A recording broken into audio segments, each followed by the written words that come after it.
Hi friends, ಎಲ್ರಿಗೂ ನಮಸ್ಕಾರ. ಬನ್ನಿ, ಇವತ್ತು ನಾನು ಒಂದು ಹೊಸ ಒಂದು ಸ್ಟ್ರಾಟಜೀಸ್ ಅಂದರೆ ತಂತ್ರಗಳು ಅಂತ ನಾವು ಕರಿತೀವಿ. ಸುಲಭವಾದಂತಹ ಕೆಲವು ತಂತ್ರಗಳು. ಏನಕ್ಕಪ್ಪ ಸುಲಭವಾಗಿರ್ತಕ್ಕಂಥ ತಂತ್ರಗಳು ಅಂದರೆ FLNಅನ್ನು ಸಾಧಿಸಲಿಕ್ಕೆ, FLNಅನ್ನು ಸಾಧಿಸಲು ಸುಲಭ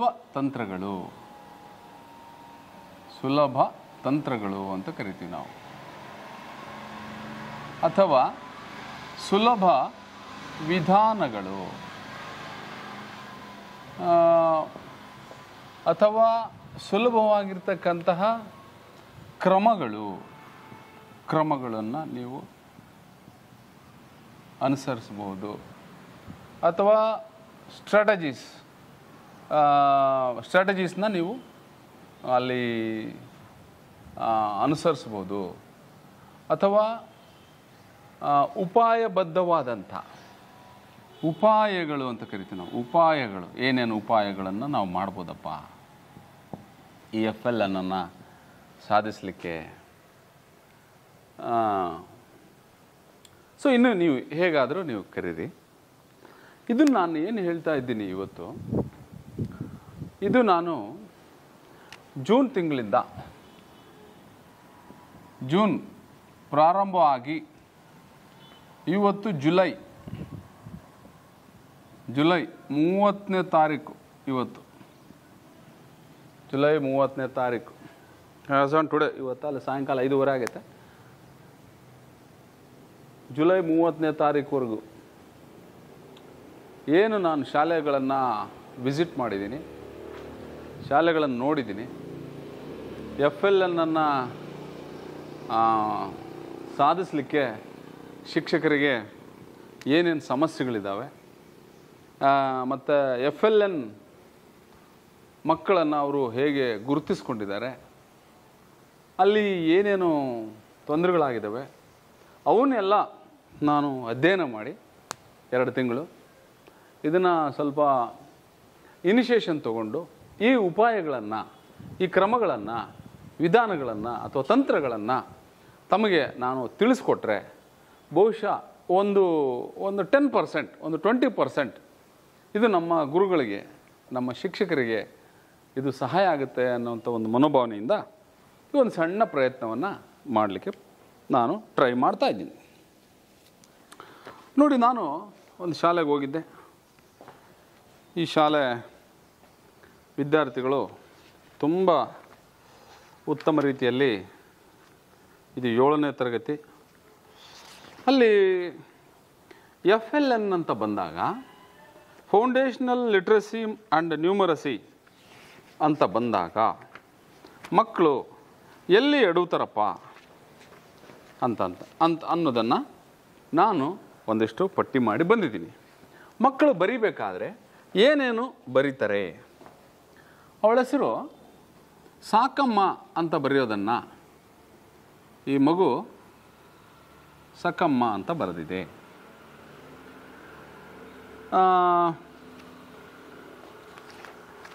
ಈ ಥರ. ಒಂದು ನಿಮಿಷ, ಇದು ಯಾಕೆ ಹೇಳ್ತಾ ಇದ್ದೀನಿ ಅಂದರೆ, ಹನುಮಂತಪ್ಪ, ಓಕೆ, ಹನುಮಂತಪ್ಪ, ಗೀತಮ್ಮ ಅಂತ ಬರೆಯೋದನ್ನು ಗೀತಾಮ್ಮ ಅಂತ ಬರೆದಿದೆ ಮಗು. ನೆಕ್ಸ್ಟು, ಇದು ಕನ್ನಡ ಫೌಂಡೇಶನಲ್ ಬುನಾದಿ ಸಾಕ್ಷರತೆ ನಾನು ಹೇಳ್ತಾ ಇದ್ದೀನಿ. ರಾಘವೇಂದ್ರ ಅಂತ ಬರೆಯೋದನ್ನು ಮಗು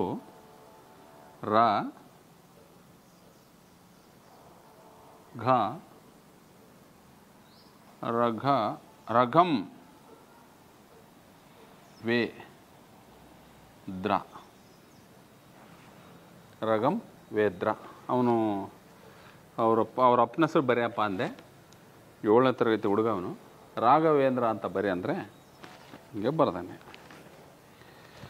ಇದು ಒಂದು ಶಾಲೆ ಸ್ಯಾಂಪಲ್, ಇನ್ನೊಂದು ಶಾಲೆ ಸ್ಯಾಂಪಲ್ಲು. ಇದು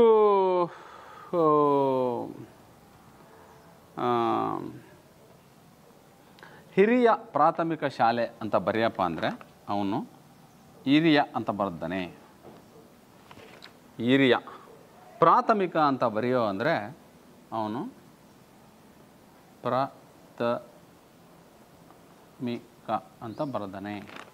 ಇದು ಹುಡುಗರು ಶಾಲೆ ಹೆಸರು ಅವ್ರ ಹೆಸರು ಬರೆದಿರುವಂಥದ್ದು ಸ್ಯಾಂಪಲ್ಲು. ಚೆನ್ನಾಗಿದೆ ಚೆನ್ನಾಗಿದೆ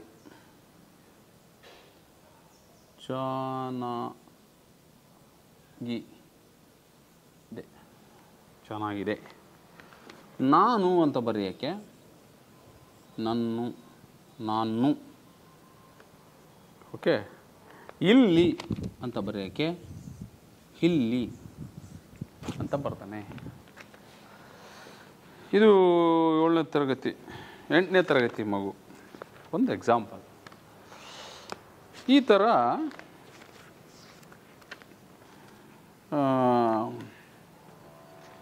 ಸುಮಾರು ಮಕ್ಕಳಿಗೆ ಬೇರೆ ಬೇರೆ ಸ್ಯಾಂಪಲ್ಸ್ ಇದೆ ನನ್ನ ಹತ್ರ. ಬೇರೆ ಬೇರೆ ಸ್ಯಾಂಪಲ್ಸ್ ಇನ್ನು ಕನ್ನಡದಷ್ಟೇ ಮಾತಾಡ್ತೀನಿ ನಾನು, ಭಾಳ ಬೇರೆದು ತಗೊಳ್ಳಲ್ಲ, ಕನ್ನಡ ವಿಷಯದ್ದು ಮಾತ್ರ. ನಾನು ಇದು ಯಾಕೆ ತಗೊಳ್ತಿದ್ದೀನಿ ಅಂತಂದರೆ, ಇದನ್ನು ಅವರು ಕಲಿಯುವಲ್ಲಿ, ವಿದ್ಯಾರ್ಥಿಗಳು ಅರ್ಥೈಸಿಕೊಳ್ಳುವಲ್ಲಿ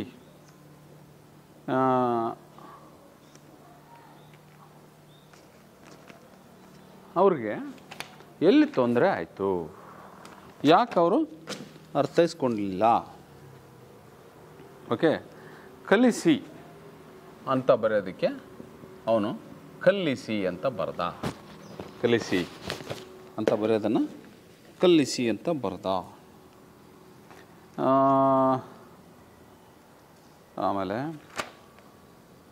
ಇನ್ನು ಕೆಲವು ಭಾಳ ಚೆನ್ನಾಗಿತ್ತು ಅಂತ ಬರೆಯೋದನ್ನು ಚೆನ್ನಾಗಿ ಇತ್ತು.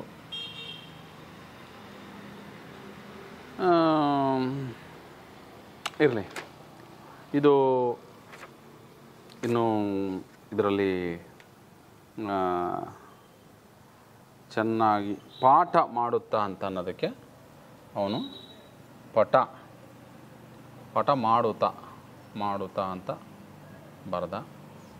ಪಾಠ ಮಾಡುತ್ತಾ ಅನ್ನೋದಕ್ಕೆ ಪಾಠ. ಸೊ ಹೀಗೆ ಕಲೆಕ್ಟ್ ತುಂಬ ಸ್ಯಾಂಪಲ್ಸನ್ನು ನಾನು ಶಾಲೆಗಳಲ್ಲಿ ಕಲೆಕ್ಟ್ ಮಾಡಿದ್ದೀನಿ. ಇದು ಯಾಕೆ ನಾನು ಕಲೆಕ್ಟ್ ಮಾಡಿದೆ ಶಾಲೆಗಳಲ್ಲಿ ಅಂದರೆ, ಇಲ್ಲಿ ಮೇಷ್ಟ್ರು ಹೇಳ್ಕೊಟ್ಟಿಲ್ಲ ಅಂತಲ್ಲ, ಟೀಚರ್ಸ್ ಹೇಳಿದ್ದಾರೆ, ಭಾಳ ಚೆನ್ನಾಗಿ ಪರ್ಫಾರ್ಮ್ ಮಾಡಿದ್ದಾರೆ, ಬೆಸ್ಟ್ ಸ್ಕೂಲ್ಸ್. ಇದು ಏನಂದರೆ, ಇಷ್ಟೊಂದು ಮಕ್ಕಳೇನು ಈ ಮಕ್ಕಳಿದಾರಲ್ಲ, ಇವ್ರಿಗೇನು FLN ಅಂತ ಗುರುತಿಸಿದಾರಲ್ಲ, ಈ ಮಕ್ಕಳನ್ನೇ ಅವರು FLN ಅಂತ ಗುರುತಿಸಿದ್ದಾರೆ. FLN ಅಂತ ಗುರುತಿಸಿ ಈ ಮಕ್ಕಳಿಗೆ ಅವರು ತಯಾರಿ ಮಾಡ್ತಾ ಇದ್ದಾರೆ. ಏನು ಮಾಡ್ತಾ ಇದ್ದಾರೆ? ತಯಾರಿ ಮಾಡ್ತಾ ಇದ್ದಾರೆ. ಅವ್ರಿಗೆ ಹೇಳ್ಕೊಡ್ತಾ ಇದ್ದಾರೆ. ನಾನು ವಿದ್ಯಾರ್ಥಿಗಳನ್ನು ಕೇಳಿದೆ, ಶಿಕ್ಷಕರನ್ನು ಕೇಳಿದೆ, ಯಾಕೆ ಇದು ಆಗಿದೆ, ಈ ಥರ ಆಗಿದೆ, ಯಾಕೆ ಹಿಂಗಾಗಿದೆ, ಮಕ್ಕಳು ಯಾಕೆ ಈ ಥರ ಬರೀತಾರೆ, ಏನು ಸಮಸ್ಯೆ ಆಗಿದೆ ಅಂಥೇಳಿ ನಾನು ಶಿಕ್ಷಕರನ್ನು, ವಿದ್ಯಾರ್ಥಿಗಳನ್ನು ಕೇಳಿದಾಗ ಕಂಡು ಬಂದಂಥ ಸಮಸ್ಯೆಗಳು. ನಾನು ಈ ಸಮಸ್ಯೆಗಳು ಬರಿತೀನಿ, ಆ ಸಮಸ್ಯೆಗಳ ಮುಂದೆ ಉಪಾಯಗಳೇನು ಅಂತ ನಾವು ನೋಡ್ತಾ ಹೋಗೋಣ. ಮೊದಲನೇದಾಗಿ ಕೌಟುಂಬಿಕ ಸಮಸ್ಯೆ. FLN ಮಕ್ಕಳ ಸಮಸ್ಯೆಗಳು. FLN ಮಕ್ಕಳ ಸಮಸ್ಯೆಗಳು ಏನೇನಪ್ಪ ಇವ್ರ ಸಮಸ್ಯೆಗಳು? ಇದು ಒಂದು ಓವರ್ ವ್ಯೂ ಅಂತ ಕರಿತೀವಿ. FLN ಮಕ್ಕಳ ಸಮಸ್ಯೆಗಳೇನಪ್ಪ? ಕೌಟುಂಬಿಕ ಸಮಸ್ಯೆ. ಏನು ಸರ್ ಇದು ಕೌಟುಂಬಿಕ ಸಮಸ್ಯೆ? ಅಪ್ಪ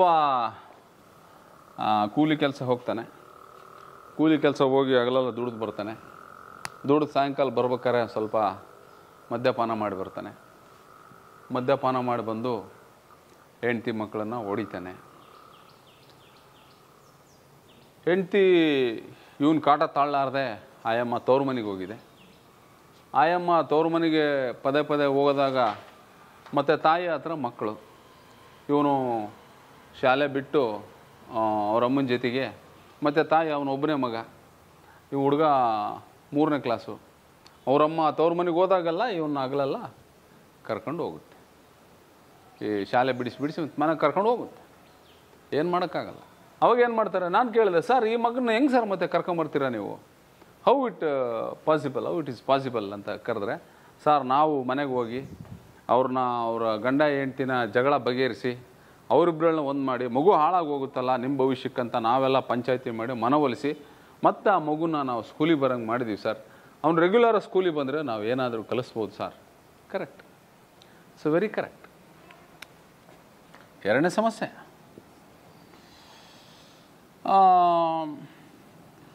ಕಲಿಕಾ ನ್ಯೂನತೆಗಳು.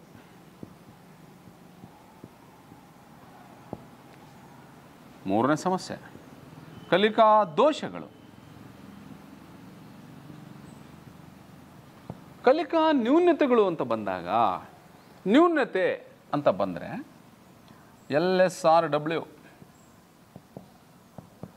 ಅವನಿಗೆ ಲಿಸನಿಂಗು, ಸ್ಪೀಕಿಂಗು, ರೀಡಿಂಗು, ರೈಟಿಂಗು. ಅವನಿಗೆ ಲಿಸನಿಂಗು ವೀಕ್ ಇದೆ.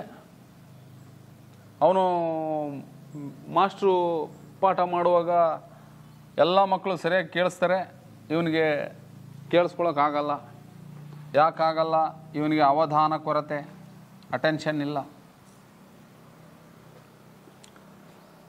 ಡ್ಯೂ ಟು ಅಟೆನ್ಷನ್ ಡೆಫಿಷಿಯನ್ಸಿ, ಏಕಾಗ್ರತೆ ಇಲ್ಲದರ ಪರಿಣಾಮದಿಂದವಾಗಿ ಈ ಹುಡುಗನಿಗೆ ಸರಿಯಾಗಿ ಪಾಠ ಕೇಳಿಸ್ಕೊಳಕ್ಕೊಲ್ಲ. 5 ನಿಮಿಷಕ್ಕೊಂದು ಸರಿ ಇವನು ಆ ಕಡೆ ತಿರುಗಿ ನೋಡ್ತಾನೆ. ಸೊ ಇವನಿಗೆ ಅವಧಾನ ಇಲ್ಲ. ಇವನಿಗೆ ಮನೆಯಲ್ಲಿ ಕೌಟುಂಬಿಕವಾಗಿ ಅವನಿಗೆ ಕೇರ್ ಟೇಕರ್ ಇಲ್ಲ. ಪೋಷಕರು ಇವನನ್ನು ಕೇರ್ ಮಾಡೋರಿಲ್ಲ. ಪೋಷಕರಿದ್ದಾರೆ, ಕೇರ್ ಮಾಡೋರಿಲ್ಲ ಅಂದರೆ ಏನಂದರೆ ಭಾಳಷ್ಟು ಜನ ನೋಡಿ ಹಿಂಗಾಗುತ್ತೆ. ಪೋಷಕರು ಇರ್ತಾರೆ, ನಾವು ಇದ್ದೀವಿ, ಆದರೆ ಕೇರ್ ಮಾಡೋದು ಅಂದರೆ ತುಂಬ ಡಿಫ್ರೆಂಟ್ ಆಗುತ್ತೆ. ಕೇರ್ ಮಾಡಬೇಕು ಅಂದರೆ ಮಗುವಿನ ಎಮೋಷ್ನಲ್ ಕೋಶೆಂಟ್, ಮಗುವಿನ ಮಾನಸಿಕ ಏನು ಅವನ ಮನೋಭಿಲಾಷೆ, ಆಕಾಂಕ್ಷೆಗಳನ್ನು ನಾವು ಏನು ಎತ್ತ ಅಂತ ಕೇಳದೆ ಹೋದರೆ ಪೋಷಕರು ನಾವು ಏನು ಫೆಸಿಲಿಟಿ ಕೊಟ್ಟರು ಕೊಡದೆ ಹೋದರೂ ಅವನಿಗೇನು ವ್ಯತ್ಯಾಸ ಆಗಲ್ಲ. ಪೋಷಕರಾದಂಥವ್ರು ಎಲ್ಲರೂ ಅವ್ರಿಗೆ ಫುಡ್ಡು, ಶೆಲ್ಟರು, ಕೆಲವರು ಸ್ಟ್ಯಾಂಡರ್ಡಾಗಿ ಕೊಡ್ತಾರೆ, ಕೆಲವರು ಕಡಿಮೆ ಕೊಡ್ತಾರೆ. ಆದರೆ ಅವನ ಕಷ್ಟಗಳೇನು, ಅವನ ಇಷ್ಟಗಳೇನು ಅಂತ ಕೇಳದೆ ಹೋದರೆ ಮಗುವಿನಲ್ಲಿ ಕಲಿಕೆಯಲ್ಲಿ ಅವನಿಗೆ ನ್ಯೂನತೆ ಉಂಟಾಗುತ್ತೆ. ಅವನಿಗೆ ಕಲಿಕೆಯಲ್ಲಿ ಅವನು ಕರೆಕ್ಟಾಗಿ ಅವನು ತೊಡಗಿಸ್ಕೊಳ್ಳೋಕ್ಕೆ ಸಾಧ್ಯ ಆಗೋದಿಲ್ಲ. ನೆಕ್ಸ್ಟ್, ಕಲಿಕಾ ನ್ಯೂನತೆಯಲ್ಲಿ ಅವನಿಗೆ ಇನ್ನೂ ಏನೇನು ಸಮಸ್ಯೆ ಬರುತ್ತೆ, ಲಿಸನಿಂಗು, ಸ್ಪೀಕಿಂಗು ಅಂತ ನಾವು ಪ್ರಾಬ್ಲಮ್ಸ್ಗಳನ್ನು ತೊಗೊಂಡಾಗ ಅವನಿಗೆ ಪೀರ್ ಗ್ರೂಪ್ ಪ್ರಾಬ್ಲಮ್, ಫ್ರೆಂಡ್ಸ್ಗಳ ಜೊತೆಗೆ ಹೊಂದ್ಕೊಳಲ್ಲ, ಅವನಿಗೆ ಹೊಂದಾಣಿಕೆ ಸಮಸ್ಯೆ, ಆಮೇಲೆ ಮಾಸ್ಟರ್ ಹೇಳಿದ ಮಾತು ಕೇಳಲ್ಲ, ಅವನು ತನ್ನದೇ ಆದ ರೀತಿಯಲ್ಲಿ ಅವನು ಆಟಿಟ್ಯೂಡನ್ನು ಡೆವಲಪ್ಮೆಂಟ್ ಮಾಡ್ಕೊಂಬಂದುಬಿಟ್ಟಿರ್ತಾನೆ. ಇನ್ನೊಂದು, ಮಗು ಸ್ಕೂಲಿಂದ ಸ್ಕೂಲಿಗೆ ಚೇಂಜ್ ಆಗೋದು, ಒಂದು ಸ್ಕೂಲಿಂದ ಇನ್ನೊಂದು ಸ್ಕೂಲ್, ಬೇರೆ ಸ್ಕೂಲ್, ಪದೇ ಒಂದು ಪೇರೆಂಟಿನ ನಾನು FLN ಮಗುನ ನಾನು ಭೇಟಿ ಮಾಡಿದಾಗ ಯಾಕೆ ಹಿಂಗಾಗಿದೆ 7ನೇ ತರಗತಿ ಮಗು ಅಂತ ಕೇಳಿದರೆ, ಅವ್ರ ತಂದೆ ತಾಯಿ ಏನು ಮಾಡಿದ್ದಾರೆ, ಪ್ರತಿ ವರ್ಷಕ್ಕೆ 2 ವರ್ಷಕ್ಕೊಂದು ಸರಿ ಸ್ಕೂಲ್ ಚೇಂಜ್ ಮಾಡಿ ಕಾನ್ವೆಂಟ್ ಚೇಂಜ್ ಮಾಡಿ 7ನೇ ಕ್ಲಾಸ್ಗೆ 4 ಶಾಲೆ ಚೇಂಜ್ ಮಾಡಿದ್ದಾರೆ. ಆ ಮಗುದು 4 ಶಾಲೆ ಚೇಂಜ್ ಮಾಡಿದ್ರು ಕೂಡ ಆ ಮಗುವಿಗೆ ಅವನಿಗೆ ಫೌಂಡೇಶನಲ್ ಲಿಟ್ರಸಿ ಮತ್ತು ನ್ಯೂಮರಸಿಯನ್ನು ಅವನು ಅಟೈನ್ ಮಾಡೋಕ್ಕೆ ಅವನಿಗೆ ಸಾಧ್ಯ ಆಗಿಲ್ಲ. ಸೊ ಹೀಗೆ ಕಲಿಕಾ ನ್ಯೂನತೆ ಉಂಟಾಗಬೇಕಾದ್ರೆ, so these are all the common problems, you may know that. ದೋಷಗಳು, ಡಿಸ್ಲೆಕ್ಸಿಯಾ ಬರುತ್ತೆ. ಏನು ಡಿಸ್ಲೆಕ್ಸಿಯಾ ಅಂತ ಕರಿತೀವಿ ನಾವು, ಡಿಸ್ಲೆಕ್ಸಿಯಾ. Next, dysgraphia. ಏನಪ್ಪ ಡಿಸ್ಗ್ರಾಫಿಯಾ? ಅಕ್ಷರಗಳನ್ನು ಕಂಡುಹಿಡಿಯುವಲ್ಲಿ ಅವನಿಗೆ ಗುರುತಿಸುವಲ್ಲಿ ದೋಷಗಳು. ಡಿಸ್ಲೆಕ್ಸಿಯಾ, ಅಕ್ಷರಗಳನ್ನು ಗುರುತಿಸುವುದೇ ದೋಷ. ಏನಪ್ಪ ಅಕ್ಷರಗಳನ್ನು ಗುರುತಿಸುವುದು ದೋಷ ಅಂದರೆ, ನಾನು ಭಾಳ ತುಂಬ ಸ್ಪಷ್ಟವಾಗಿ ನಾನು ಈ ಮಗುನ ಅಬ್ಸರ್ವ್ ಮಾಡಿದೆ. ಇವು ಡಿಸ್ಲೆಕ್ಸಿಯಾ, ಅವನಿಗೆ ಈ ದ ಅನ್ನೋದಷ್ಟೇ ಅವನಿಗೆ ನೆನಪು. ಇವನು 8ನೇ ತರಗತಿ ಮಗು. ಈ ದ ಅನ್ನೋದ್ರ ಮುಂದಕ್ಕೆ ಅವನಿಗೆ ಇದು ಗೊತ್ತಿಲ್ಲ, ದೇ ಅಂದ್ರೆ ಗೊತ್ತಿಲ್ಲ, ದೋ ಗೊತ್ತಿಲ್ಲ, ದೋ ಗೊತ್ತಿಲ್ಲ, ಧೋ ಉಧೋ ಉಧೋ ಗೊತ್ತಿಲ್ಲ, ಧೌ ದೌಡು ಗೊತ್ತಿಲ್ಲ ಅವನಿಗೆ. ಇದಷ್ಟೇ ಅವ್ನು ತಲೆಗೆ ಪ್ರಿಂಟ್ ಆಗ್ಬಿಟ್ಟತ್ತ. ಅವನು ನೀನು ಏನಾರ ಬರೀ ದಾ ರಿಲೇಟೆಡ್ ಇರೋದು ಅದನ್ನೇ ಬರೀತಾನೆ ಅವನು. ನಾನು ಇದನ್ನು ಭಾಳ ಡೀಪಾಗಿ ನಾನು ಇದನ್ನು ಚೆಕ್ ಮಾಡಿದೆ. ಹುಡುಗನ 8th ಸ್ಟ್ಯಾಂಡರ್ಡ್ ಸ್ಟೂಡೆಂಟ್ ಅವನಿಗೆ ದಾ ಅನ್ನೋದಷ್ಟೇ ತಲೆ ಫೀಡ್ ಆಗಿದೆ, ಮುಂದಕ್ಕೆ ತಲೆಗೆ ಏನೂ ಅವನಿಗೆ ಫೀಡ್ ಆಗಿಲ್ಲ. ಸೊ ಯಾಕೆ ಹಿಂಗಾಯಿತು? So this is dyslexia. ಅವನ ತಲೆಗೆ ಅದಷ್ಟೇ ಹೋಗಿರೋದು, ದಾ ಅನ್ನೋದಷ್ಟೇ ಅವ್ನು ಫೀಡ್ ಮಾಡ್ಕೊಂಬಿಟ್ಟಾನೆ. ಅವನು ಏನು ಹೇಳಿದ್ರು ದಾನೇ ಬರೀತಾನೆ, ಇದು ಯಾವುದು ಬರೀವಲ್ಲ ಅವನು. ಅದು ಯಾಕೆ ಬರೀವಲ್ಲ? ಡಿಸ್ಗ್ರಾಫಿಯಾ, ಬರವಣಿಗೆ ದೋಷ. ಬರವಣಿಗೆ ದೋಷ ಅವನಿಗೆ, ಬರವಣಿಗೆ ದೋಷ, ಬರವಣಿಗೆ ದೋಷ. ಯಾಕೆ ಬರವಣಿಗೆ ದೋಷ ಆಯಿತು? ಕಲಿಸುವಾಗ ಎಲ್ಲಿ ವ್ಯತ್ಯಾಸ ಆಯಿತು? ಇದನ್ನು ನಾವು ಹೆಂಗೆ ಕಲಿಸ್ಬೇಕು? ನಾನು ಉಪಾಯಗಳಲ್ಲಿ, ತಂತ್ರಗಳಲ್ಲಿ, ಕ್ರಮಗಳಲ್ಲಿ ನಾನು ಇದನ್ನು ನಿಮಗೆ ಈ ಸ್ಟ್ರಾಟಜೀಸ್ನ ನಾನು ಈ FLN ಅಚೀವ್ಮೆಂಟ್ಗೆ ತಿಳಿಸ್ಕೊಡ್ತೀನಿ. ಓಕೆನಾ? ಇದು 4ನೇದು, ಇದು 5, ಇದು 6 ಸಮಸ್ಯೆಗಳು. ಇರ್ರೆಗ್ಯುಲಾರಿಟಿ, ಅವನು ಗೈರು ಹಾಜರಿಗೆ ಕಾರಣ ಇಂಥದೇ ಅಂತಿರಲ್ರಿ. ಗೈರು ಹಾಜರಿಗೆ 10 ಕಾರಣ ಇರ್ತಾವೆ. ಅವರಪ್ಪ ಅವರಮ್ಮ ಹೊಲ್ದಾಗ ಹೋಗ್ಬೇಕಾದ್ರೆ ಕರ್ಕೊಂಡು ಹೋಗ್ತಾರೆ ಅವನ್ನ.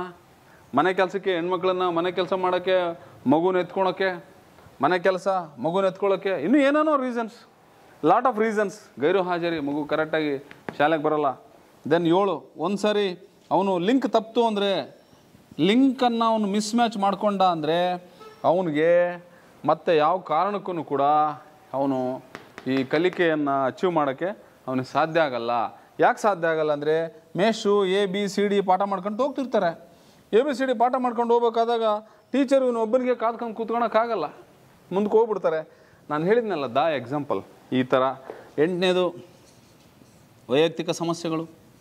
ಅವನ ವೈಯಕ್ತಿಕ ಪ್ರಾಬ್ಲಮ್ಸ್ ಏನಿರ್ಬೋದು?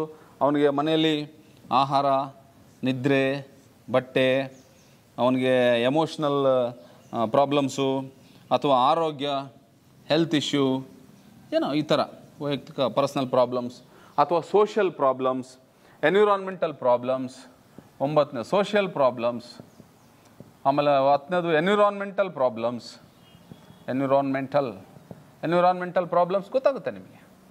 ಎನ್ವಿರಾನ್ಮೆಂಟಲ್ ಪ್ರಾಬ್ಲಮ್ಸ್ ಗೊತ್ತಾಗುತ್ತೆ. ಪ್ರಾಕೃತಿಕವಾಗಿ ಮಳೆಗಿಳೆ ಬಂತು, ಅಲ್ಲೇನೋ ತೊಂದರೆ ಆಯಿತು, ಯಾವಾಗ ಧೋ ಅಂತ ಮಳೆ ಬರ್ತಿರ್ತೈತೆ, ಸ್ಕೂಲ್ಗೆ ಹೋಗೋಕ್ಕಲ್ಲ, there is a lot of issues ಇರ್ಬೋದು. ಒಂದು 10 ಪಾಯಿಂಟ್ಸನ್ನ ನಾನು ವಿದ್ಯಾರ್ಥಿಗಳ FLN ವಿದ್ಯಾರ್ಥಿಗಳ ಸಮಸ್ಯೆಗಳಿವು. ಇವು ಸುಮ್ಮನೆ ನಾನು ರ್ಯಾಂಡಮಾಗಿ ಬ್ಲೈಂಡಾಗಿ ಹೇಳ್ತಾ ಇಲ್ಲ, ನಾನು ಇದು ಸ್ಟಡಿ ಮಾಡಿಬಿಟ್ಟೆ ನಿಮಗೆ ಗಮನಕ್ಕೆ ತರಕ್ಕೆ ಹೇಳ್ತಾ ಇದ್ದೀನಿ. ಸರ್ ಇವೆಲ್ಲ ಯಾಕೆ ಸರ್ ಬೇಕು ನಮಗೆ? ಯಾಕೆ ಬೇಕು ಅಂದರೆ, ನಾನು ಅದಕ್ಕೆ ಕ್ರಮಗಳನ್ನು ಹೇಳ್ಕೊಡ್ತೀನಿ, ನಾನು ಅದಕ್ಕೆ ಉಪಾಯಗಳನ್ನು ಹೇಳ್ಕೊಡ್ತೀನಿ, ವಿಧಾನಗಳನ್ನು ಹೇಳ್ಕೊಡ್ತೀನಿ. ಏನು ಹೇಳ್ಕೊಡ್ತೀನಿ ನೋಡೋಣ.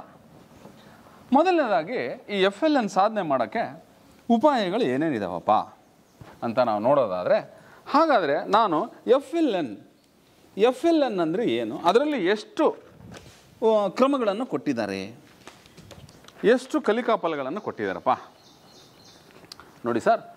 1ರಿಂದ 8ನೇ ತರಗತಿಗೆ ಅಥವಾ 1ರಿಂದ 10ನೇ ತರಗತಿಗೆ 1 to 10th 10ನೇ ತರಗತಿ ಮಕ್ಕಳಿಗೆ ನೀವು 30 ಹುಡುಗರಿದ್ದರೆ 10ನೇ ತರಗತಿಯಲ್ಲಿ ಕಲಿಕಾಫಲ, 1ನೇ ಕಲಿಕಾಫಲ ಏನಿದೆ? ತರಗತಿಯಲ್ಲಿ ಲಭ್ಯವಿರುವ ಮುದ್ರಿತ ಪಠ್ಯಗಳ ಕುರಿತು ಸಂಭಾಷಣೆ ಮತ್ತು ಮಾತುಕತೆ. ಮೊದಲನೇ ಕಲಿಕಾಫಲ ಏನಿದೆ ಸರ್? ಸಂಭಾಷಣೆ ಮತ್ತು ಮಾತುಕತೆ. ಇಷ್ಟೇ. ಸಂಭಾಷಣೆ ಮತ್ತು ಮಾತುಕತೆ ಮಾಡಿದ್ರೆ ಮುಗೀತು.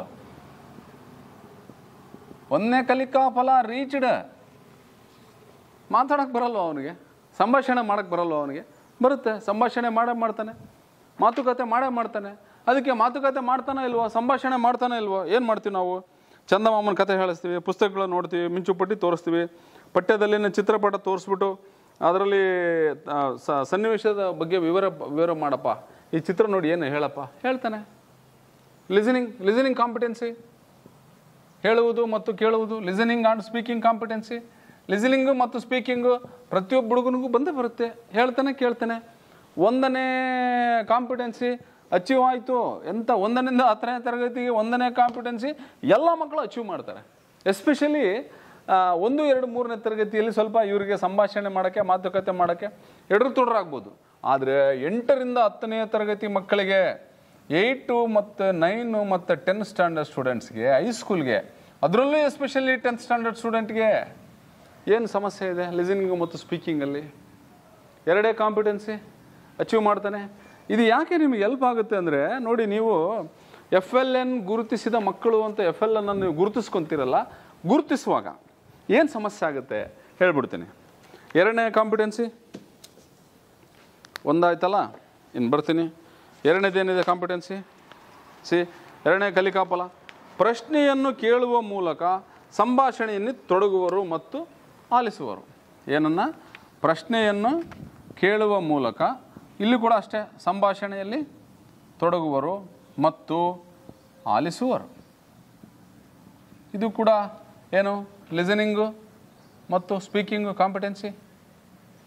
ಲಿಸನಿಂಗ್ ಆ್ಯಂಡ್ ಸ್ಪೀಕಿಂಗ್ 2 ಕಾಂಪಿಟೆನ್ಸಿ ಇರೋದಿಲ್ಲಿ. ಕೇಳ್ತಾನೆ, ಪ್ರಶ್ನೆಯನ್ನು ಕೇಳ್ತಾನೆ, ಸಂಭಾಷಣೆಯಲ್ಲಿ ತೊಡಗ್ತಾನೆ, ಆಲಿಸುವನು, ಕೇಳ್ತಾನೆ, ಮುಗೀತು. ಬನ್ನಿ 3ನೇ ಕಾಂಪಿಟೆನ್ಸಿ. ನೀವು ನೋಡಿ ಸರ್, ಇದು ನೀವು ಅದನ್ನು ಅರ್ಥ ಮಾಡ್ಕೊಂಬಿಟ್ರೆ, ಈ FLN ಇದೆಯಲ್ಲ, 1 ತಿಂಗಳಲ್ಲಿ, 1 ತಿಂಗಳಾಗಿಲ್ವಾ, 2 ತಿಂಗಳಲ್ಲಿ, ಟಾರ್ಗೆಟ್ 2 ಮಂತ್ಸ್, 2 ತಿಂಗಳಲ್ಲಿ FLN ಮುಗಿಸ್ಬೇಕಪ್ಪ. ನಾನು ಬರ್ತೀನಿ, ನಾನು ಉಪಾಯಗಳನ್ನು ಹೇಳುವಾಗ ಹೇಳ್ತೀನಿ ನಾನು. ನೀವು ಇದನ್ನು ಅರ್ಥ ಮಾಡ್ಕೊಂಡ್ರೆ 2 ತಿಂಗಳೊಳಗೆ ನನ್ನ ಶಾಲೆಯಲ್ಲಿ FLN ಮಗು ಯಾವುದೂ ಇಲ್ಲ ಅಂತ ನೀವು ಇವತ್ತು ನೀವು ಇದನ್ನ ಅರ್ಥ ಮಾಡ್ಕೊಂಡ್ರೆ ಖಂಡಿತವಾಗ್ಲೂ ನೀವು ಡಿಸಿಷನ್ ತೊಗೊತೀರಾ. ಇನ್ನು 2 ತಿಂಗಳಲ್ಲಿ ನಾನು FLN 100% ಸಾಧಿಸ್ತೀನಿ ಅಂತ ನೀವು ಇವತ್ತು ಡಿಸಿಷನ್ ತೊಗೊತೀರಾ. ಯಾಕೆಂದರೆ ನೀವು ಇದನ್ನು ಅರ್ಥ ಮಾಡ್ಕೋಬೇಕು. ಬರ್ತೀನಿ, ನಾನು ಹೇಳ್ತೀನಿ, ನಿಮ್ಗೆ ಎಕ್ಸ್ಪ್ಲೇನ್ ಮಾಡ್ತೀನಿ. ನೋಡಿ, 3ನೇದು ಹಾಡುಗಳು ಕವನಗಳನ್ನು ಪಠಿಸುವರು. ಹಾಡುಗಳು ಕವನಗಳನ್ನು ಪಠಿಸುವರು. ಹಾಡು ಕವನ ಏನು ಮಾಡ್ತಾನೆ? ಪಠಿಸ್ತಾನೆ, ಹೇಳ್ತಾನೆ, ಪಠಿಸುವನು. ಓಕೆ, ಇಲ್ಲಿ ಏನು ಮಾಡ್ತಾರೆ? ಮಕ್ಕಳಿಗೆ ಗೊತ್ತಿರುವ ಹಾಡು ಮತ್ತು ಕವನವನ್ನು ಹೇಳಿಸುವುದಿಲ್ಲ. ಅಪ್ಪಾಜಿ, ನಿನಗೆ ಯಾವ್ದಾರ ಹಾಡು ಗೊತ್ತಿದ್ರೋ ಹೇಳ್ತಾನೆ. ಅವ್ನಿಗೆ ಯಾವ್ದಾರು ಒಂದು ನೋಡ್ಕೊಂಡಿರ್ತಾನೆ, ಎಲ್ಲ ಒಂದು ಕೇಳಿರ್ತಾನೆ, ಯಾವುದೋ ಒಂದು ಸಾಂಗ್ ಹೊಡಿ ಅಂದರೆ ಹೊಡಿತಾನೆ. ಅವ್ನು ಯಾವುದೋ ಒಂದು ಗಣೇಶನ ಹಬ್ಬ ಬಂತು, ಗಣೇಶನ ಹಬ್ಬದ ಹಾಡು ಹಾಕಂದ್ರೆ ಯಾವುದೋ ಒಂದು DJ ಹಾಕಿರ್ತಾನೆ, ಅವ್ನು ಹೇಳ್ತಾನೆ, ಮುಗಿಯುತ್ತೆ, ಹಾಡು ಹೇಳ್ಬಿಟ್ರೆ ಕಾಂಪಿಟೆನ್ಸಿ ಅಚೀವ್ಡ್. ಎಷ್ಟು ಈಸಿ ನೋಡಿ. Is also listening and speaking. Listening ಮತ್ತು ಸ್ಪೀಕಿಂಗ್ ಇರ್ತಕ್ಕಂಥ ಕಾಂಪಿಟೆನ್ಸಿ ಇದು 3ನೇ ಕಾಂಪಿಟೆನ್ಸಿ. ಎಲ್ಲರಿಗೂ ಬರುತ್ತೆ ಇದು. ಇದರಲ್ಲೂ ನಾವು ಮತ್ತೇನು ಮಾಡೀವಿ? ಕನಿಷ್ಠ ಪ್ರಾಥಮಿಕ ಪ್ರಾವೀಣ್ಯತೆ ಸುಧಾರಿತ, ಇವು 4 ಕೊಟ್ಟಿದ್ದೀವಿ. ಕೊಟ್ಟು ಮತ್ತು ಇದರಲ್ಲಿ ನೋಡಿ, ಹಾಡಿನ ಪುಸ್ತಕ ಕೊಡ್ರಿ, ಮೊಬೈಲ್ ಕೊಡಿ, ಆಡಿಯೋ ಕ್ಲಿಪ್ ಕೊಡಿ, ಹೇಳಿ. ಅವನು ಹೇಳ್ತಾನೆ, ಯಾವ ಹುಡುಗ ಬೇಕಾದ್ರೆ ಹೇಳ್ತಾನೆ. ಅದು 8, 9, 10 ಹುಡುಗರು ಅಂತ ಹೇಳ್ತಾನೆ. ರೈಟ್? 3ನೇದು. ದೆನ್ 4th 4ನೇ ಕಲಿಕಾಫಲ ಏನಿದೆಯಪ್ಪ? 4ನೇ ಕಲಿಕಾಫಲ ಕವಿತೆ, ಕತೆ, ಮುದ್ರಣ ಇತ್ಯಾದಿಗಳಲ್ಲಿ ಕಂಡುಬರುವ ಪರಿಚಿತ ಪದಗಳನ್ನು ಏನು ಮಾಡಬೇಕು? ಪರಿಚಿತ ಪದಗಳನ್ನು ಏನು ಮಾಡಬೇಕು? ಪುನರಾವರ್ತಿಸುವನು. ಹೇಳ್ತಾನೆ, ಪುನರಾವರ್ತಿಸುವನು. So this is also listening and speaking. ಕೇಳುವುದು ಮತ್ತು ಲಿಸನಿಂಗ್ ಆ್ಯಂಡ್ ಸ್ಪೀಕಿಂಗ್, ಮಾತನಾಡುವುದು ಕಾಂಪಿಟೆನ್ಸಿ. ಮತ್ತು ಮೆಮೊರಿ, ಅವನ ನೆನಪಿನ ಶಕ್ತಿ. ಲಿಸನಿಂಗು, ಸ್ಪೀಕಿಂಗು, ಹೇಳಿದ್ದನ್ನು ಕೇಳಿದ್ದನ್ನು ಅವನು ನೆನಪು ಮಾಡಿಕೊಂಡು ಪರಿಚಿತ ಪದಗಳನ್ನು ಅವನ ಪುನರಾವರ್ತನೆ ಮಾಡ್ತಾನೆ. ಇದು 4ನೇ ಕಲಿಕಾಫಲ ಮುಗೀತು. ಇದು ಕೂಡ ಲಿಸನಿಂಗ್ ಮತ್ತು ಕಥೆಯ ಪುಸ್ತಕ ಬಳಸಬೇಕು, ಕವನಗಳನ್ನು ಓದಿಸಬೇಕು, ಸರಳ ಸಂಭಾಷಣೆ ಕಾರ್ಡ್ಗಳನ್ನು ಮಕ್ಕಳಿಗೆ ನೀಡಿ ಪರಿಚಿತ ಪದಗಳನ್ನು ಕಂಡುಹಿಡಿಯಲು ಹೇಳುವುದು. 8, 9, 10ನೇ ಕ್ಲಾಸ್ ಹುಡುಗರು 100% ಈ ಕಾಂಪಿಟೆನ್ಸಿ ಅಚೀವ್ ಮಾಡ್ತಾರೆ. ಮುಗೀತು, ನಿಮಗೆ ಕಾಂಪಿಟೆನ್ಸಿ ಅಚೀವ್ ಆಯಿತು. 4 ಕಾಂಪಿಟೆನ್ಸಿ, ಬರೀ ಲಿಸನಿಂಗು ಸ್ಪೀಕಿಂಗಿಗೆ ಇರುವಂಥ 4 ಕಾಂಪಿಟೆನ್ಸಿ, ಇರೋದೇ 9 ಕಾಂಪಿಟೆನ್ಸಿ. FLNನಲ್ಲಿ ನೀವು ಸಾಧನೆ ಮಾಡಬೇಕಂದ್ರೆ ಬುನಾದಿ ಸಾಕ್ಷರತೆಗೆ ಇರೋದೇ 9 ಕಾಂಪಿಟೆನ್ಸಿ. ಹೌದಾ ಸರ್? ಈ 9 ಕಾಂಪಿಟೆನ್ಸಿಯಲ್ಲಿ ಈ 4 ಕಾಂಪಿಟೆನ್ಸಿ ಏನೇ ಸಮಸ್ಯೆ ಇರ್ತಕ್ಕಂಥ ಹುಡುಗ 8ನೇ ಕ್ಲಾಸಿಗೆ ಬರೋಷ್ಟೊತ್ತಿಗೆ, ಯಾಕಂದರೆ ಅವ್ನು ಏನೇ ಸಮಸ್ಯೆಗಳಿದ್ರು ಎಲ್ಲ ದಾಟಿಕೊಂಡು 8ಕ್ಕೆ ಬಂದ್ಬಿಟ್ಟಿರ್ತಾನೆ. ಅವನ್ನೆಲ್ಲ ದಾಟಿಕೊಂಡು ಬಂದರೂ ಕೂಡ ಈ 8ಕ್ಕೆ ಈ 9 ಸಾಮರ್ಥ್ಯಗಳು ಕಲಿಕಾ ಫಲಗಳಲ್ಲಿ ಈ 4 ಕಲಿಕಾ ಫಲಗಳನ್ನು ಎಂಥ ಮಗು ಬೇಕಾದ್ರೂ ಹೇಳುತ್ತೆ. ಓಕೆನಾ? ಇವು ಆಯಿತು. ಇದು ಯಾಕೆ ನಾನು ನಿಮ್ಗೆ ಹೇಳ್ತಿದ್ದೀನಿ ಅಂದರೆ, ತಾವುಗಳು ಏನು ಮಕ್ಕಳನ್ನು ಗುರುತಿಸ್ತಿರಲ್ಲ, FLN ಮಗು ಅಂತ ಗುರುತಿಸುವಾಗ ನೀವು ಇನ್ನು ಮೇಲೆ ಇದನ್ನು ಕಂಪ್ಲೀಟ್ ಕೇಳಿದರೆ ಖಂಡಿತವಾಗ್ಲೂ ನಿಮ್ಮ ಸಂಖ್ಯೆ ಕಡಿಮೆ ಆಗುತ್ತೆ. ಹೆಂಗೆ ಕಡಿಮೆ ಆಗುತ್ತೆ ಅಂತ ಹೇಳ್ತೀನಿ. ಇನ್ನು 5ನೇದು ನೋಡಿ, ಮಕ್ಕಳ ಸಾಹಿತ್ಯ ಪಠ್ಯಪುಸ್ತಕದಲ್ಲಿರೋ ಕಥೆಗಳನ್ನು ಓದುವವರು, ವಿವರಿಸುವರು, ಕಥಿಸುವರು ಮತ್ತು ಹೇಳುವರು. ಸೇಮ್ ಮಕ್ಕಳ ಸಾಹಿತ್ಯ ಏನು ಮಾಡ್ತಾರೆ? ಕಥಿಸುವರು ಅಂತಿದೆ. ಕಥಿಸುವರು ಅಂದರೆ ಹೇಳುವರು, ಕಥೆಗಳನ್ನು ಹೇಳುವಂಥದ್ದು. ಇದಕ್ಕೇನು ಮಾಡಬೇಕು? ಚಿತ್ರ ಸಹಿತ ಕಥೆ ಪುಸ್ತಕಗಳನ್ನು ನೀಡಿ ಓದಲು ತಿಳಿಸುವುದು. ಚಿತ್ರ ಇರತಕ್ಕಂಥ ಕಥೆ ಪುಸ್ತಕ ಕೊಟ್ಬಿಟ್ಟು, ಅಪ್ಪಾಜಿ ಇದನ್ನು ಓದೋ, ಆಡಿಯೋ ಕಥೆಗಳನ್ನು ಕೇಳಿಸ್ಬೇಕು, ಆಡಿಯೋ ಕಥೆಗಳನ್ನು ಕೇಳಿಸಿ ಇದನ್ನು ಹೇಳ್ತಾನೆ. ಅಗೇನ್ ಎಲ್ಲಿಗೆ ಬಂದ್ರಿ ನೀವು? Listening and speaking and reading. Listening speaking ಬಂದಾದಮೇಲೆ ಇಲ್ಲಿ ಏನು ಮಾಡಿದ್ವಿ? Reading competency and speaking competency. Read ಮಾಡ್ತಾನೆ ಮತ್ತು ಹೇಳ್ತಾನೆ. ನೋಡಿ, ಮೊದಲ 4 ಕಾಂಪಿಟೆನ್ಸಿಗಳು ಲಿಸನಿಂಗು, ಸ್ಪೀಕಿಂಗ್ ಇದೆ. 5ನೇ ಕಾಂಪಿಟೆನ್ಸಿ ಬಂದಾಗ ಏನಕ್ಕೆ ಬಂದ್ವಿ ನಾವು? 5ನೇ ಕಾಂಪಿಟೆನ್ಸಿಗೆ ಬಂದಾಗ ನಾವು ರೀಡಿಂಗ್ ಬಂದ್ವಿ. ಮಕ್ಕಳ ಸಾಹಿತ್ಯವನ್ನು ನೋಡಿ ಹೇಳ್ತಾನೆ. 5ನೇ ಕಾಂಪಿಟೆನ್ಸಿ ರೀಡಿಂಗ್. ಓಕೆ, ಬನ್ನಿ ನೆಕ್ಸ್ಟ್ 6ನೇ ಕಾಂಪಿಟೆನ್ಸಿ ಏನಿದೆಪ್ಪ? ಕೊಟ್ಟಿರುವ ಹೊಸ ಪದದ ಅಕ್ಷರಗಳಿಂದ ಅರ್ಥಗರ್ಭಿತ ಹೊಸ ಪದಗಳನ್ನು ರಚಿಸುವರು. 6ನೇದು ಹೊಸ ಪದಗಳ ರಚನೆ. ಹೊಸ ಪದಗಳ ರಚನೆ ಹೆಂಗೆ ರಚನೆ ಮಾಡ್ತಾನೆ? ಕೊಟ್ಟಿರುವ ಪದಗಳಿಂದ, ಅಕ್ಷರಗಳಿಂದ. ಕೊಟ್ಟಿರುವ ಪದದ ಅಕ್ಷರಗಳಿಂದ ಪದ ರಚನೆ ಮಾಡ್ತಾನೆ ಅವನು. ಅಕ್ಷರಗಳಿಂದ ಪದ ರಚನೆ. ನೀವು ಅಕ್ಷರಗಳಿಂದ ಪದ ರಚನೆ ಮಾಡೋದು ಹೆಂಗೆ ಅಂತ ಇದು ಒಂದು ಲಾಜಿಕ್ ಇದೆ. ಈ ಲಾಜಿಕ್ಕನ್ನು ನೀವು ಆಲ್ರೆಡಿ ಮಗುವಿಗೆ ಹೇಳ್ಕೊಟ್ಟಿರ್ತೀರಾ. ಅಕ್ಷರಗಳನ್ನು ಕೂಡಿಸಿ, ಲೇ ಅಪ್ಪಾಜಿ ಇದೊಂದು ಪದ ಮಾಡು, ಅದನ್ನು ಪ್ರೈಮರಿಯಲ್ಲಿ ಹೇಳ್ಕೊಟ್ಟಿರ್ತಾರೆ. ಆ ಅಕ್ಷರಗಳಿಂದ ನೀವೊಂದು ರಾ ಅನ್ನೋದಿಂದ ಪದಗಳನ್ನು ರಚನೆ ಮಾಡಪ್ಪ. ಬರಿತಾನೆ ಅವನು. ರಾಮ, ರಾವಣ, ರಮೇಶ, ರನ್ನ, ರಾಕ್ಷಸ, ರಕ್ಕಸ, ರೇವತಿ,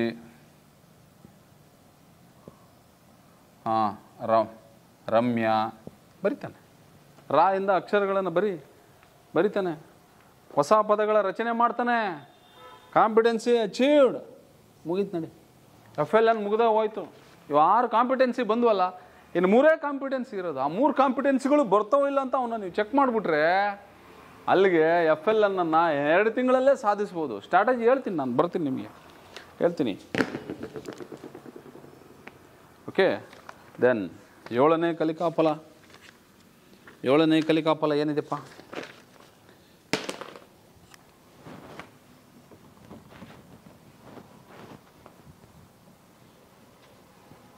ಭಾಳ ಸುಲಭವಾಗಿರ್ತಕ್ಕಂಥ ವಿಧಾನಗಳನ್ನು ನಾವು ಇವತ್ತಿನ ಈ ಒಂದು FLN ಸಾಧನೆಯ ತಂತ್ರಗಳಲ್ಲಿ ನೋಡೋಣ. ಇಲ್ಲಿ ಏನು ಮಾಡೋಣ? ವಯೋಮಾನಕ್ಕೆ ಸೂಕ್ತವಾದ 6ನೇದಾಯ್ತಲ್ಲ, 7ನೇ ಕಾಂಪಿಟೆನ್ಸಿ ಏನಿದೆ? ವಯೋಮಾನಕ್ಕೆ ಸೂಕ್ತವಾದ 6ರಿಂದ 8 ವಾಕ್ಯಗಳ 6ರಿಂದ 8 ವಾಕ್ಯಗಳ ಸರಳ ಪದಗಳೊಂದಿಗಿನ ಪರಿಚಿತವಲ್ಲದ ಪಠ್ಯವನ್ನು ಗ್ರಹಿಸಿ ಸ್ಪಷ್ಟತೆ ಮತ್ತು ನಿರರ್ಗಳತೆಯೊಂದಿಗೆ ಓದುವರು. This is also reading competency. READING. ಓದುವ ಸಾಮರ್ಥ್ಯ. ಓದ್ತಾನೆ. ರೀಡಿಂಗ್. ನಾವು 6ನೇದೇನು? 6ನೇ ಇದು ಕೂಡ ರೀಡಿಂಗ್. ಅಲ್ಲಿ ರೈಟಿಂಗ್ ಬಂದ್ವಿ. ರಚನೆ ಮಾಡು ಅಂದರೆ writing competency, reading and writing. ಬರವಣಿಗೆ ಸಾಮರ್ಥ್ಯ. ಬರೀತಾನೆ, ಇಲ್ಲಿ ಓದ್ತಾನೆ. 7ನೇ ಕಾಂಪಿಟೆನ್ಸಿ. ಓದೋದು ಭಾಳ ಸುಲಭ ಅಲ್ಲ. ಮಗು ಅಕ್ಷರಗಳನ್ನು ಕಲ್ತಿದ್ದ ಅಂದರೆ ಓದೋದು ಸುಲಭ ಅಲ್ಲ ಅವನಿಗೆ. ಓದ್ತಾನೆ. 6ರಿಂದ 8 ವಾಕ್ಯಗಳ ಸರಳ ಪದಗಳೊಂದಿಗಿನ ಪರಿಚಿತವಲ್ಲದ ಪಠ್ಯವನ್ನು ಗ್ರಹಿಸಿ ಸ್ಪಷ್ಟತೆ ಮತ್ತು ನಿರರ್ಗಳತೆಯೊಂದಿಗೆ ಓದುವನು. ಸ್ಪಷ್ಟತೆ ಮತ್ತು ನಿರರ್ಗಳತೆ ಅಂದರೆ ಅಲ್ಲೇನು ಸ್ವರಭಾರಯುಕ್ತವಾಗಿ ಓದೋದು, ಸ್ವರಭಾರಯುಕ್ತವಾಗಿ ಓದೋದು ಅದು ಮಾಡ್ತಾನೆ ಹುಡುಗ. ರೈಟ್, 7 ಕಾಂಪಿಟೆನ್ಸಿ ಆಯಿತು. ಇನ್ನು 2 ಕಾಂಪಿಟೆನ್ಸಿ ಇರೋದು. Only 2 competencies remaining. ಯಾವುದಪ್ಪ? ಇದು ಮಾಡಿಬಿಟ್ರೆ ಬುನಾದಿ ಸಾಕ್ಷರತೆ ಮುಗೀತು. ಮತ್ತೆ ನೀವು ಪದೇ ಪದೇ ವರ್ಷ ಪೂರ FLN ಮಕ್ಕಳು ಡಾಟಾ ತುಂಬು, ಬರೀ ಅವನು FLN ಸಾಧಿಸೋನಿಲ್ಲ ನೋಡು, ಚಿಂತನೆ ಮಾಡೋ ಅವಶ್ಯಕತೆ ಇಲ್ಲ. ಇರೋ 2-3 ಇವಿದಾವೆ.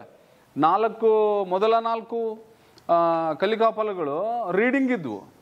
ಇದು ಕೂಡ ರೀಡಿಂಗ್ ಇದೆ. 6ರಿಂದ 8 ವಾಕ್ಯಗಳು ರೀಡ್ ಮಾಡೋದು. ರೀಡ್ ಮಾಡ್ತಾನೆ ಹುಡುಗ. ರೀಡ್ ಮಾಡಕ್ಕೆ ಬಂದರೆ ಮತ್ತೆ ನೀವು ಅವನ್ನ FLN ಮಗು ಅಂತ ನೀವು ಇಲ್ಲಿ ಬರ್ಕೊಳ್ಳೋ ಅವಶ್ಯಕತೆ ಇಲ್ಲ. ಯಾಕೆ ಬರ್ಕೋಬೇಕು? ಇಲ್ಲಿ ಇನ್ನೊಂದು 2 ಇದಾವೆ, ನೋಡ್ಕೊಂಡು ಫೈನಲ್ ಮಾಡ್ಬಿಡೋಣ ಇದನ್ನು. 8ನೇದು ಏನಿದೆಯಪ್ಪ? 8ನೇದು ಕಲಿಕಾಫಲ ತಿಳುವಳಿಕೆ ಮತ್ತು ಭಾವಗಳನ್ನು ವ್ಯಕ್ತಪಡಿಸಲು ಸರಿಯಾದ ಸಣ್ಣ ಮತ್ತು ಸರಳ ವಾಕ್ಯಗಳನ್ನು ರಚಿಸುವುದು. ವಾಕ್ಯ ರಚನೆ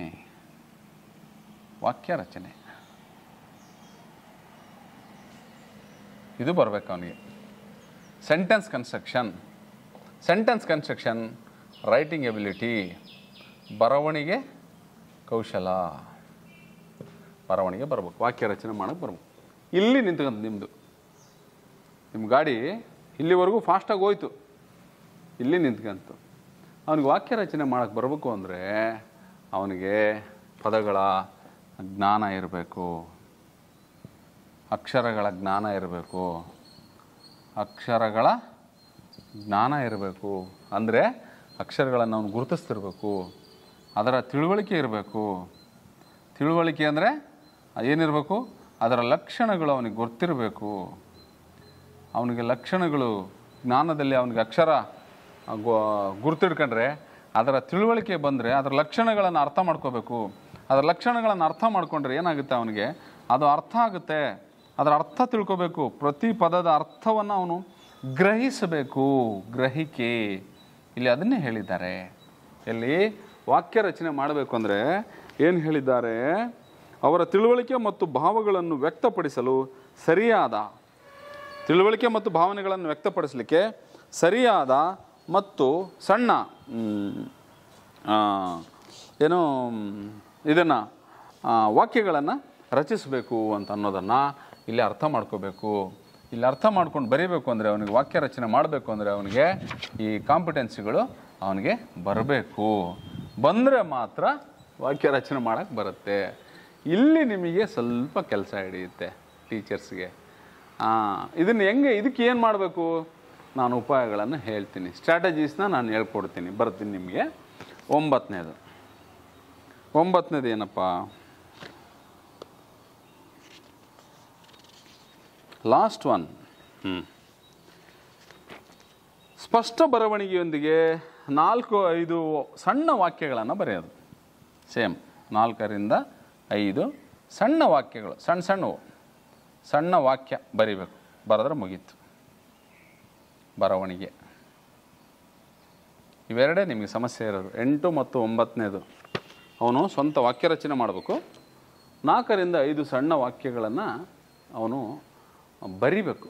ಬರೆದ್ರೆ ಈ ಒಂದು 9ನೇ ಕಾಂಪಿಟೆನ್ಸಿ ಅಚೀವ್ ಆದಂಗೆ. ಈ 9 ಕಾಂಪಿಟೆನ್ಸಿ ಅವನಿಗೆ ಬಂತು ಅಂದರೆ ಅವನಿಗೆ ಬುನಾದಿ ಸಾಕ್ಷರತೆ ಸಾಧನೆ ಮಾಡಿದ ಅವನು. ಮತ್ತೆ ನೀವು ಅವನ್ನ FLNನಲ್ಲಿ ಅವನಿಗೆ ತಿಂಗಳ FLN ಮಗು ಅಂತ ಈ ಹುಡುಗನ್ನ ಇಟ್ಕೊಂಡು ಬರೆಯೋ ಅವಶ್ಯಕತೆ ಬರಲ್ಲ. ಸರ್ ಇಷ್ಟೊತ್ತು ನೀವು ಸಮಸ್ಯೆ ಹೇಳಿದ್ರಿ, ಇದನ್ನು ಹೇಳಿದ್ರಿ, ಈ ತಂತ್ರಗಳೇನೋ ಹೇಳ್ತೀನಿ ಅಂತ ಹೇಳ್ತಾ ಇದ್ದೀರಿ ಅವಾಗಲಿಂದ. ಫಸ್ಟು ತಂತ್ರಗಳು ಹೇಳ್ರಿ. ನೀವು ಏನು ಮಾಡ್ಬೇಕು, ಅವರಿಗೆ ಉಪಾಯಗಳೇನು ಸ್ವಲ್ಪ ಅದನ್ನು ಎಕ್ಸ್ಪ್ಲೇನ್ ಮಾಡಿದರೆ ನಮಗೆ ಸಹಾಯ ಆಗುತ್ತೆ ಅಂಥೇಳಿ ಭಾಳಷ್ಟು ಜನರ ಮನಸ್ಸಲ್ಲಿ ಓಡ್ತಾ ಇರುತ್ತೆ. ಓಕೆ, ನಾನು ಆ ತಂತ್ರಗಳನ್ನು ನಿಮಗೆ ತಿಳಿಸಲು ಸಿದ್ಧವಾಗಿಯೇ ಬಂದಿದ್ದೇನೆ. ಮೊದಲು ನಾನು ಯಾಕೆ ಈ 9 ಬುನಾದಿ ಸಾಕ್ಷರತೆಯ ಕಲಿಕಾ ಫಲಗಳನ್ನು ನಾನು ಹೇಳಿದೆ ಅಂದರೆ, ಈ ಕಲಿಕಾ ಫಲಗಳನ್ನು ತಿಳ್ಕೊಳ್ಳದೆ, ಅರ್ಥ ಮಾಡ್ಕೊಳ್ಳದೆ FLN ಮಗು ಯಾರು ಅಂತ ನಮಗೆ ಗೊತ್ತು ಮಾಡ್ಕೊಳಕ್ಕಾಗಲ್ಲ. ಓಕೆ, ಆಯಿತು ಸರ್, ನಾನು ಗೊತ್ತು ಮಾಡ್ಕೊಂಡೆ, ಇವನ್ನೂ ಅರ್ಥ ಮಾಡ್ಕೊಂಡೆ, FLN ಮಗುನ ನಾನು ಗುರ್ತು ಮಾಡ್ಕೊಂಡೆ. ಏನು ಮಾಡ್ಬೇಕು ಸರ್? ಸುಲಭ ಸೂತ್ರಗಳು. ಏನೇನು ಸುಲಭ ಸೂತ್ರಗಳು? ಫಸ್ಟ್, ಗುರಿ ನಿಗದಿಪಡಿಸಿ. ಫಸ್ಟ್ ಪಾಯಿಂಟ್, ಗುರಿ ನಿಗದಿ ಮಾಡಿ. ಏನು ಸರ್ ಗುರಿ ನಿಗದಿ ಮಾಡಬೇಕು? ನಿಮ್ಮ ತರಗತಿಯಲ್ಲಿ 30 ಮಕ್ಕಳಿದ್ದಾರೆ. ಇದರಲ್ಲಿ ಕ್ಯಾಟಗರಿ ಎನಲ್ಲಿ ಎಷ್ಟಿದ್ದಾರೆ, ಬಿನಲ್ಲಿ ಎಷ್ಟಿದ್ದಾರೆ, ಸಿನಲ್ಲಿ ಎಷ್ಟಿದ್ದಾರೆ, ಡಿನಲ್ಲಿ ಎಷ್ಟಿದ್ದಾರೆ? ನೀವು ಎ ಮತ್ತು ಬಿ ಅವ್ರ ಸವಾಸಕ್ಕೆ ಹೋಗೋ ಅವಶ್ಯಕತೆಯೇ ಇಲ್ಲ FLNಲ್ಲಿ. ಯಾಕಂದರೆ ಅವ್ರು ಆಲ್ರೆಡಿ ರೀಚ್ ಆಗಿಬಿಟ್ಟಿರ್ತಾರೆ ಎ ಮತ್ತು ಬಿನವರು. ನಿಮಗೆ ಸಮಸ್ಯೆ ಇರೋದು ಸಿ ಮತ್ತು ಡಿ. ಈ ಸಿ ಮತ್ತು ಡಿನಲ್ಲಿ ಇಲ್ಲಿ ಏನಪ್ಪ, ಸಿನವನು ಆಲ್ರೆಡಿ ರೀಚ್ ಆಗಿರ್ತಾನೆ. ಅವನು 9 ಕಲಿಕಾ ಫಲಗಳಲ್ಲಿ 7 ಕಲಿಕಾ ಫಲಗಳನ್ನು ಅವನು ಅಚೀವ್ ಮಾಡಿರ್ತಾನೆ. ಅವನಿಗೆ ಸಮಸ್ಯೆ ಇರೋದೇ ಇನ್ನು ನಾನು ಹೇಳಿದ್ನಲ್ರಿ 8 ಮತ್ತು 9ನೇ ಕಲಿಕಾ ಫಲದಲ್ಲಿ ಮಾತ್ರ ಅವನಿಗೆ ಸಮಸ್ಯೆ ಇರುತ್ತೆ. ಇವನು ಡಿಗೆ ಅವನಿಗೆ ಒಂದು ಇನ್ನೂ 4-5 ಕಲಿಕಾ ಫಲಗಳನ್ನು ಅವನು ಸಾಧನೆ ಮಾಡಿರಲ್ಲ ಡಿನು. ಸೊ ಯಾರು ಅವನು ಅಂತ ಮೊದಲು ಗುರ್ತು ಮಾಡ್ಕೋಬೇಕು. Point number 1. ಎರಡನೇದು, ಇಲ್ಲಿ ಉದ್ದೇಶಗಳಲ್ಲಿ 2 ಉದ್ದೇಶ ಬರುತ್ತೆ. ನೀವು ನಿರ್ದಿಷ್ಟ ಉದ್ದೇಶಗಳು ಮತ್ತು ಸಾಮಾನ್ಯ ಉದ್ದೇಶಗಳು ಅಂತ ಇಲ್ಲಿ ಎರಡನ್ನೂ ಒಂದೇ ಮಾಡ್ಕೊಬಿಡಿ ದಯಮಾಡಿ ತಾವು. ನಿರ್ದಿಷ್ಟ ಉದ್ದೇಶಗಳು, ಸಾಮಾನ್ಯ ಉದ್ದೇಶಗಳು ಯಾವುವು ಅಂತ ಬಂದರೆ, ಇದು FLN ಮಗು ಯಾವುದು ಸಿ ಮತ್ತು ಡಿನಲ್ಲಿರೋದು, FLN ಹುಡುಗ ಅನ್ನೋದು ಸಾಮಾನ್ಯ ಉದ್ದೇಶ. ಅದರಲ್ಲಿ ನಿರ್ದಿಷ್ಟ ಉದ್ದೇಶ ಯಾವುದು, ಇನ್ನೂ ಡೀಪಾಗಿ ಯಾವುದು, ಈ ಡಿ ಗುಂಪಿನಲ್ಲಿರ್ತಕ್ಕಂಥ ಎಷ್ಟು ಜನ ಮಕ್ಕಳು, ಈ ಡಿ ಗುಂಪಿನಲ್ಲಿ 6 ಜನ ಮಕ್ಕಳಿದ್ದರೆ ಇದರಲ್ಲಿ 9 ಕಲಿಕಾ ಫಲಗಳಲ್ಲಿ 5 ಎಷ್ಟು ಜನಕ್ಕೆ ಬರುತ್ತೆ, 4 ಎಷ್ಟು ಜನ ಸಾಧಿಸ್ಯಾರೆ, 3 ಎಷ್ಟು ಜನ ಸಾಧಿಸ್ಯಾರೆ, 4 ಎಷ್ಟು ಜನ ಸಾಧಿಸಿದ್ದಾರೆ ಅನ್ನೋದನ್ನು ನೀವು ನಿರ್ದಿಷ್ಟವಾಗಿ ಇವ್ರನ್ನ ಸ್ಪೆಸಿಫೈ ಮಾಡ್ಕೋಬೇಕು, ಗುರುತಿಸ್ಕೋಬೇಕು. ಇದು ಪಾಯಿಂಟ್ ನಂಬರ್ 2. ಗುರುತಿಸ್ಕೊಂಡು ಏನು ಮಾಡಬೇಕು? ನೆಕ್ಸ್ಟ್ ಪಾಯಿಂಟ್, ಇವರಿಗೆ ಅವರ ಒಂದು ಕಲಿಕಾ ಸಾಮರ್ಥ್ಯವನ್ನು, ಅವರ ಒಂದು ಕಲಿಕಾ ಒಂದು ಎಲ್ಲಿ ಯಾವ ಕಾಂಪಿಟೆನ್ಸಿ ಅವ್ರು ಅಚೀವ್ ಮಾಡೋಕ್ಕಾಗಿಲ್ಲ ಅನ್ನೋದನ್ನು ನೀವು ನೋಡಿಕೊಂಡು ಏನು ಮಾಡಬೇಕು? ನಮ್ಮಲ್ಲಿ ಬೆಂಚ್ ಲೀಡರ್ಸ್, ಆ ಬೆಂಚ್ಗೆ ಇವರೇ ಲೀಡ್ರಪ್ಪ. ಆ ಬೆಂಚ್ನಲ್ಲಿ ಒಂದು ಬೆಂಚಲ್ಲಿ ಈ ಮಕ್ಕಳು ಯಾರು ಸಿ ಮತ್ತು ಡಿ ಏನಿದಾರಲ್ಲ ಇವ್ರನ್ನ ಈ ಬೆಂಚ್ ಲೀಡರ್ಸ್ ಯಾರು, ಈ ಬೆಂಚ್ನಲ್ಲಿ ಒಬ್ಬರು ಇರ್ಬೋದು ಅಥವಾ ಇಬ್ಬರಲ್ಲಿರ್ಬೋದು. ಈ ಬೆಂಚ್ ಲೀಡರ್ಸ್ಗೆ ಇವ್ರನ್ನ ನೀವು ಗುರ್ತು ಮಾಡ್ಕೋಬೇಕು. ಏನಕ್ಕೋಸ್ಕರ ಗುರ್ತು ಮಾಡ್ಕೋಬೇಕು? ಇಲ್ಲಿ ಬೆಂಚ್ ಲೀಡರ್ಸ್ ಇಲ್ಲಿ ಇಬ್ಬರಲ್ಲಿದ್ದರೆ ಒಂದು ಬೆಂಚಲ್ಲಿ 5 ಜನ ಇದ್ದಾರೆ ಅಂತ ಇಟ್ಕೊಳ್ಳಿ. ಈ 5 ಜನದಲ್ಲಿ ಇವರಿಬ್ಬರು ಎ ಮತ್ತು ಬಿನಲ್ಲಿ ಇದ್ದಾರೆ ಅಂದರೆ ಈ ಸಿ ಮತ್ತು ಡಿನಲ್ಲಿ ಇವ್ರನ್ನ ನೀವೇನು ಮಾಡಬೇಕು? Each one catch one, EACH, each one catch one, CATCH, each one catch one. ಒಬ್ಬ ಹುಡುಗನ್ನ ಪೀರ್ ಗ್ರೂಪ್ ಮಾಡಬೇಕು. ಪೀರ್ ಗ್ರೂಪ್ ಮಾಡಬೇಕು. ಆಯ್ತಲ್ಲ? ಈಚ್ ಒನ್ ಕ್ಯಾಚ್ ಒನ್ ಆದಮೇಲೆ ಏನು ಮಾಡಬೇಕು? ಪೀರ್ ಗ್ರೂಪ್ ಮಾಡಿ ನೆಕ್ಸ್ಟ್ ಏನು ಮಾಡಬೇಕು? ಐದನೇ ಸ್ಟೆಪ್ ಏನು? Each one teach one. ಯಾವಾಗ ಮಾಡ್ಬೇಕು sir? Each one teach one ಯಾವಾಗ ಮಾಡಬೇಕು? ಪ್ರತಿದಿನ, per day, per hour strategy. ನೀವು ಏನು ಮಾಡ್ತಿರೋ ಹೆಂಗೆ ಮಾಡ್ತಿರೋ ಗೊತ್ತಿಲ್ಲ. Each one teach one, per day, per hour, ಕಡ್ಡಾಯ, ಫಿಕ್ಸ್. ಇದು ಕಡ್ಡಾಯವಾಗಿ ಇವನು ಮುಂದೆ ಕೂಡ್ಬೇಕು. ಅವನು ಏನು ಮಾಡ್ತಾನೆ ಏನು ಬಿಡ್ತಾನೆ ನಾನು ಹೇಳ್ತೀನಿ. Okay, each one teach one. 5ನೇದು. Next point number 6.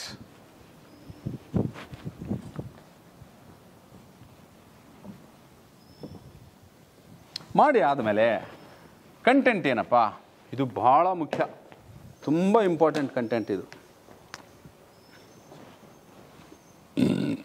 6ನೇದು, ಮಗುವಿಗೆ ಶುರು ಮಾಡಿ. ಎಲ್ಲಿಂದ? ಅಕ್ಷರಗಳಿಂದ ಶುರು ಮಾಡಿ ಆಮೇಲೆ ಎಲ್ಲಿಂದ ಶುರು ಮಾಡಿ? ಪದಗಳಿಂದ ಶುರು ಮಾಡಿ. ಆಮೇಲೆ ಎಲ್ಲಿಂದ ಶುರು ಮಾಡಿ? ವಾಕ್ಯಗಳಿಂದ ಶುರು ಮಾಡಿ. ಸರ್ ಹೆಂಗೆ ಸರ್ ಇದು ಅಕ್ಷರ, ಪದ, ವಾಕ್ಯ? I explain you. ಅದನ್ನು ಹೇಳ್ತೀನಿ ನಾನು. ಅಕ್ಷರಗಳು ಎಲ್ಲಿಂದ? ಕನ್ನಡ ವ್ಯಾಕರಣ. ಆ, ಆ, ಈ, ಉ, ಊ ಬರುತ್ತೆ. ಲಾಸ್ಟಿಗೆ ಎಲ್ಲಿ? ಅಹ.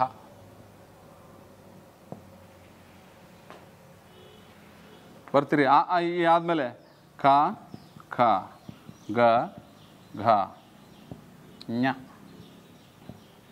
ಕ, ಕ, ಗ, ಘ, ಞ.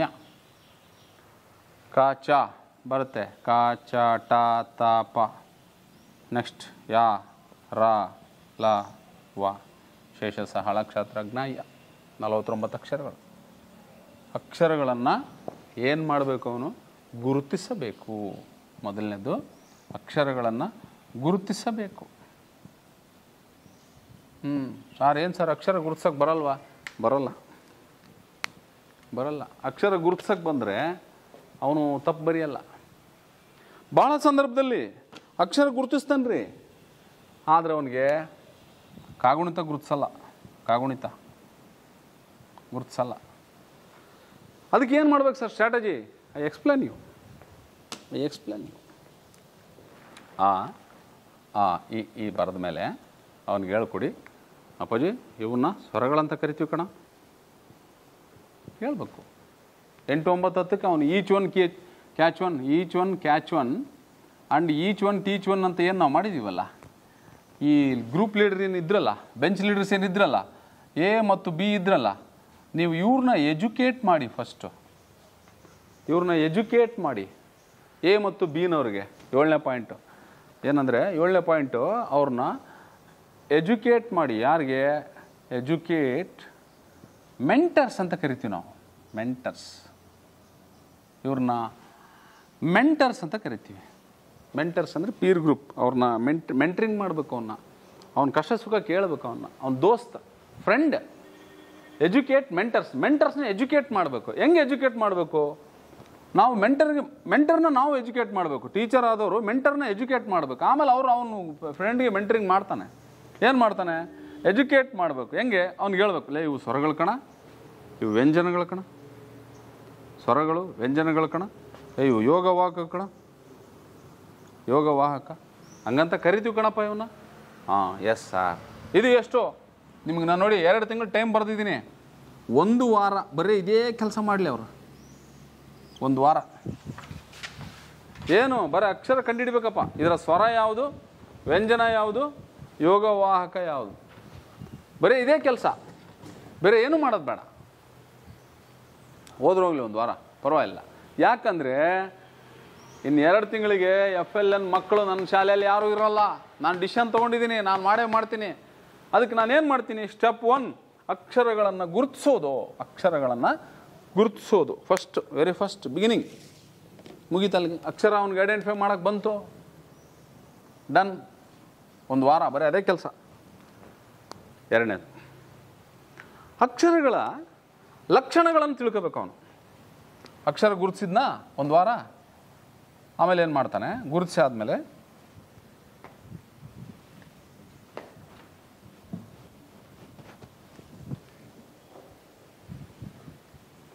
ಅಕ್ಷರಗಳನ್ನು ಗುರುತಿಸಿ, ನಾನು ಟೈಮಿಂಗ್ ಇಲ್ಲ ಹಾಕಂತೀನಿ. ಫಸ್ಟು 1 ವಾರ ಏನು ಮಾಡ್ತಾನೆ? ಅಕ್ಷರಗಳನ್ನು ಗುರುತಿಸ್ತಾನೆ. 1 ವಾರ ಅಕ್ಷರಗಳನ್ನು ಗುರುತಿಸ್ತಾನೆ. ನೆಕ್ಸ್ಟ್ ಏನು ಮಾಡ್ತಾನೆ? 2ನೇದು ಅಕ್ಷರಗಳನ್ನು ಗುರುತಿಸಿದ ಮೇಲೆ ಅದರ ಲಕ್ಷಣಗಳನ್ನು ಅರ್ಥ ಮಾಡ್ಕೊತಾನೆ. ಸರ್ ಏನು ಸರ್ ಇದು ಅಕ್ಷರಗಳನ್ನು ಅರ್ಥ ಮಾಡ್ಕೊಳೋದು, ಅದರ ಲಕ್ಷಣಗಳು ಅಂದರೆ ಏನು ಸರ್? ಇದೇ ಇರೋದು ಮ್ಯಾಜಿಕ್ಕಲ್ಲಿ. ನೀವು ಮೆಂಟ್ರಿಂಗಿಗೆ ಮೆಂಟ್ರಿಂಗ್ ಮಾಡಬೇಕಾಗಿರೋದು ಇದೇ. ಅಕ್ಷರದ ಲಕ್ಷಣವನ್ನು ನೀವು ನಿಮ್ಮ ಮೆಂಟರ್ಸ್ಗೆ ಹೇಳ್ಕೊಡ್ಬೇಕು. ನಿಮ್ಮ ಸ್ಟೂಡೆಂಟ್ಗೆ ಯಾರು ಎ ಮತ್ತು ಬಿನಲ್ಲಿ ಇರ್ತಾರಲ್ಲ ಇವ್ರಿಗೆ ನೀವು ಹೇಳ್ಕೊಡ್ಬೇಕು. ಲಕ್ಷಣಗಳು ಏನು ಹೇಳ್ಕೊಡ್ಬೇಕು? ಇಲ್ಲಿ ಆ ಅಂತ ಐತಿ, ಇಲ್ಲಿ ಕ ಅಂತ ಐತಿ. ಕ ಅಂತ ಬರೋದು ಹೆಂಗೆ ಬರ್ತದಪ್ಪ ಲಕ್ಷಣ ಅಂತ ಹೇಳಿದರೆ, ಅಕ್ಕ ಪ್ಲಸ್ ಆ = ಕ ಕಣ ತಮ್ಮ. ಅಂತ ಹೇಳ್ಬೇಕು. ಕ ಅಕ್ಕ ಪ್ಲಸ್ ಆ ಇಸ್ ಈಕ್ವಲ್ ಟು ಕಾ. ಇಳಿಸ್ತಾನೆ. ಅಕ್ಕ ಪ್ಲಸ್ ಇ ಇಸ್ ಈಕ್ವಲ್ ಟು ಕಿ. ಕ ಪ್ಲಸ್ ಇ ಇಸ್ ಈಕ್ವಲ್ ಟು ಕೀ. ಹಿಂಗೆ ಬರುತ್ತಪ್ಪ. ಎಕ್ಸಸೈಸ್ ಮಾಡಿಸ್ಬೇಕು ಇದನ್ನು. ಇದು ಮಾಡಿಸಿ ಎಷ್ಟು ದಿವಸ? 15 days. ಬರೀ ಇದೇ ಕೆಲಸ. 15 ದಿನ. ಯಾರಿಗೆ? FLN ಮಗುಗೆ. ಏನು ಮಾಡಿಸ್ಬೇಕು? ಇದ್ರ ಲಕ್ಷಣಗಳನ್ನು ತಿಳಿಸ್ಕೊಡ್ಬೇಕು. ಇದ್ರ ಜೊತೆಗೆ ಮತ್ತೇನು ಮಾಡ್ತೀರಿ ನೀವು? ಲಕ್ಷಣಗಳನ್ನು ತಿಳಿಸುವಾಗ ಹೇಳ್ತೀರಿ ಕ ತಲ್ಕಟ್ಟು ಕ. ಮಕ್ಕಳು ಕ ಇಳೆ ಕಾ. ಇದರ ಮುಂದುವರೆದ ಭಾಗ ಕ ಪ್ಲಸ್ ಆ ಇಸ್ ಈಕ್ವಲ್ ಟು ಕ ಅನ್ನಲ್ಲ. ಇಲ್ಲಿ ಕ ತಲ್ಕಟ್ಟು ಕ, ಕ ಇಳೆ ಕ.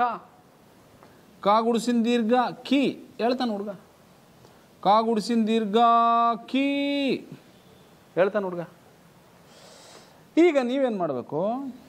ಕ ಕ ಕಿ ಕಿ ಈ 4 ಪದ ತೊಗೊತೀನಿ ನಾನು. ಇನ್ನೂ ಭಾಳ ಬರ್ತವೆ, ತೊಗೊತೀನಿ.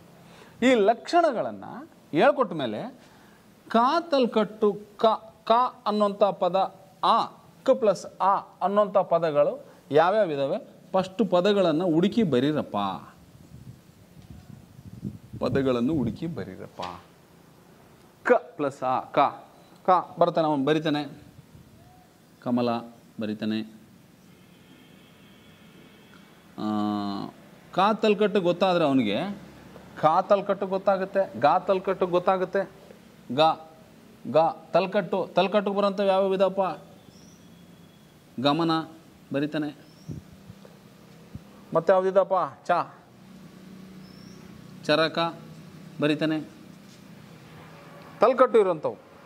ಕಾ ಇಳೆ ಕಾ ಯಾವ್ಯಾವ ಇದಾವೆ ಬರೆಯಪ್ಪ? ಕಾ ಇಳೆ ಕಾ ಕಾ ಬರಿತಾನೆ. ಕಾಡು. ಮಾ ಮಾ ಅಕ್ಷರಕ್ಕೆ ಆ ಹಾಕಿದ್ರೆ ಏನಾಗುತ್ತೆ? ಮಾ ಆಗುತ್ತೆ. ಮಾಡು. ತಾ ತಾ ಅಕ್ಷರಕ್ಕೆ ಆ ಹಾಕಿದ್ರೆ ಏನಾಗುತ್ತೆ? ತಾ ಆಗುತ್ತೆ. ತಾಳ ಬರೀತಾನೆ. ನೀವು ರಾ ತಗೊಳ್ರಿ. ರಾ ಅಕ್ಷರಕ್ಕೆ ರಾ ಆ ಹಾಕಿದ್ರೆ ಏನಾಗುತ್ತಪ್ಪ? ರಾ ಆಗುತ್ತೆ. ಹಾಂ ರಾ ಏನು ಮುಂದೆ? ರಾಮ. ಆ ಪದ ಎಲ್ಲೈತಿ? ಆ ಪದ. ಆ ಪದ ಕೋರ್ಡಿನೇಟ್ ಮಾಡೋದಕ್ಕೆ ಆ ಕಾಡು, ಮಾಡು, ರಾಡು, ತಾಡು, ಸಿ ಮಾಡು ಬರಿತಾನೆ ಹುಡುಗ. ಕಿ ಕಿ ತಗೊಳ್ರಿ. ಹಾಂ ಕಿ ಕಿ ಬರಿಯಪ್ಪ. ಕಿಮ್ಮನೆ ಬರಿತಾನೆ. ಮತ್ತು ಕಿ ಕಿ ಅಕ್ಷರ ಇರುವಂಥವು ಇನ್ನೊಂದೆರಡು ಪದಗಳು ಹೇಳ್ರಪ್ಪ. ಹೇಳ್ತಾನೆ ಹುಡುಗ. ಬಿಮ್ಮನೆ ಬಿ. ರಿ ರಿಮ್ಮನೆ. ಲಾ ಲೀ ಲಲ್ಲಿ ಹೇಳ್ತಾನೆ. ಲೀ ಆಯಿತಾ? ತಾ ತಿ ಬರಿತಾನೆ. ಚಾ ಚಿ ಬರಿತಾನೆ. ಚಿ ಅಚ್ಚು ಅಂದ್ರೆ ಬರಿತಾನೆ. ಈ ಥರ ನೀವು ನಾನು ಕಾ ಮತ್ತು ಕಾ ಎರಡು ಹೇಳಿದೆ. ಅದೇ ಥರ ಕಿ ಕಿ ಕು ಕು ತಗೊಳ್ರಿ. ಒಂದು ಕು ಕಾ ಕೊಂಬು ಕು ಹೋಯ್ತಪ್ಪ. ಈ ಉ ಅಕ್ಷರ ಊಕಾರ ಬರುವಂಥ ಪದಗಳನ್ನು ಬರೆಯಪ್ಪ ನೀನು. ಕುಮಾರ ಊಕಾರ ಬರುವಂಥದ್ದು ಯಾವುದಪ್ಪ?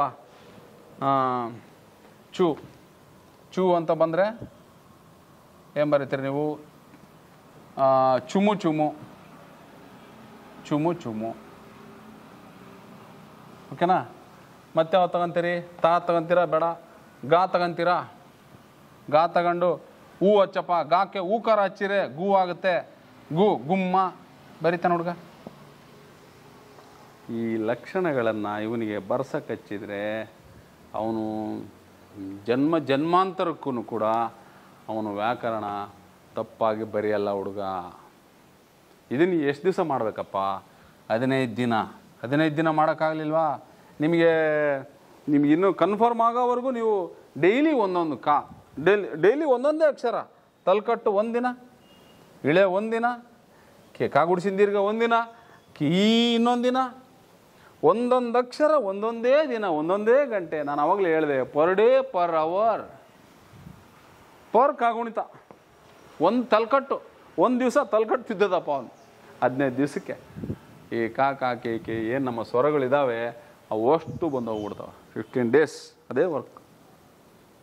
ಸ್ವರಗಳು ಏನು ಮಾಡಬೇಕು, ಇದನ್ನು ಅವನಿಗೆ ಅಕ್ಷರ ಪದ್ಧತಿಯನ್ನು ಕಲಿಸಿದ ಮೇಲೆ ಏನು ಮಾಡಬೇಕು, ಈ ರೀತಿ ಪದ ಪದ್ಧತಿಯನ್ನು ಅವನಿಗೆ ನಿಚ್ಚಳ ಮಾಡಿಸ್ಬೇಕು. 2ನೇದಾಯ್ತು. ಪಾಯಿಂಟ್ ನಂಬರ್ 8, ಅಕ್ಷರ ಪದ್ಧತಿ ಬಂತು ಅವನಿಗೆ. ಇನ್ನು ಪದಗಳನ್ನು ಹುಟ್ಟಿಸ್ಬೇಕು ಅವನು. ಪದಗಳನ್ನು ಹೆಂಗೆ ಹುಟ್ಟಿಸ್ಬೇಕು? ಲೇ ತಮ್ಮ, ಇಲ್ಲಿ ನೀನು ಬರೆದಿದ್ದೀಯಲ್ಲೋ, ನೀನು ಪದಗಳನ್ನು ಬರೆದಿದ್ದೀಯಾ, ಈ ಪದಗಳನ್ನು ನೋಡಿಕೊಂಡು ಲೇ ಒಂದು ವಾಕ್ಯ ಮಾಡಪ್ಪ, ನೀನು ಟ್ರೈ ಮಾಡಪ್ಪ. ನೀನು ಈ ವಾಕ್ಯ ಮಾಡು. ವಾಕ್ಯ ರಚನೆ ಕಲಿಸ್ಬೇಕು. ವಾಕ್ಯ ರಚನೆ ಮೊದಲು ಏನು ಮಾಡಬೇಕು?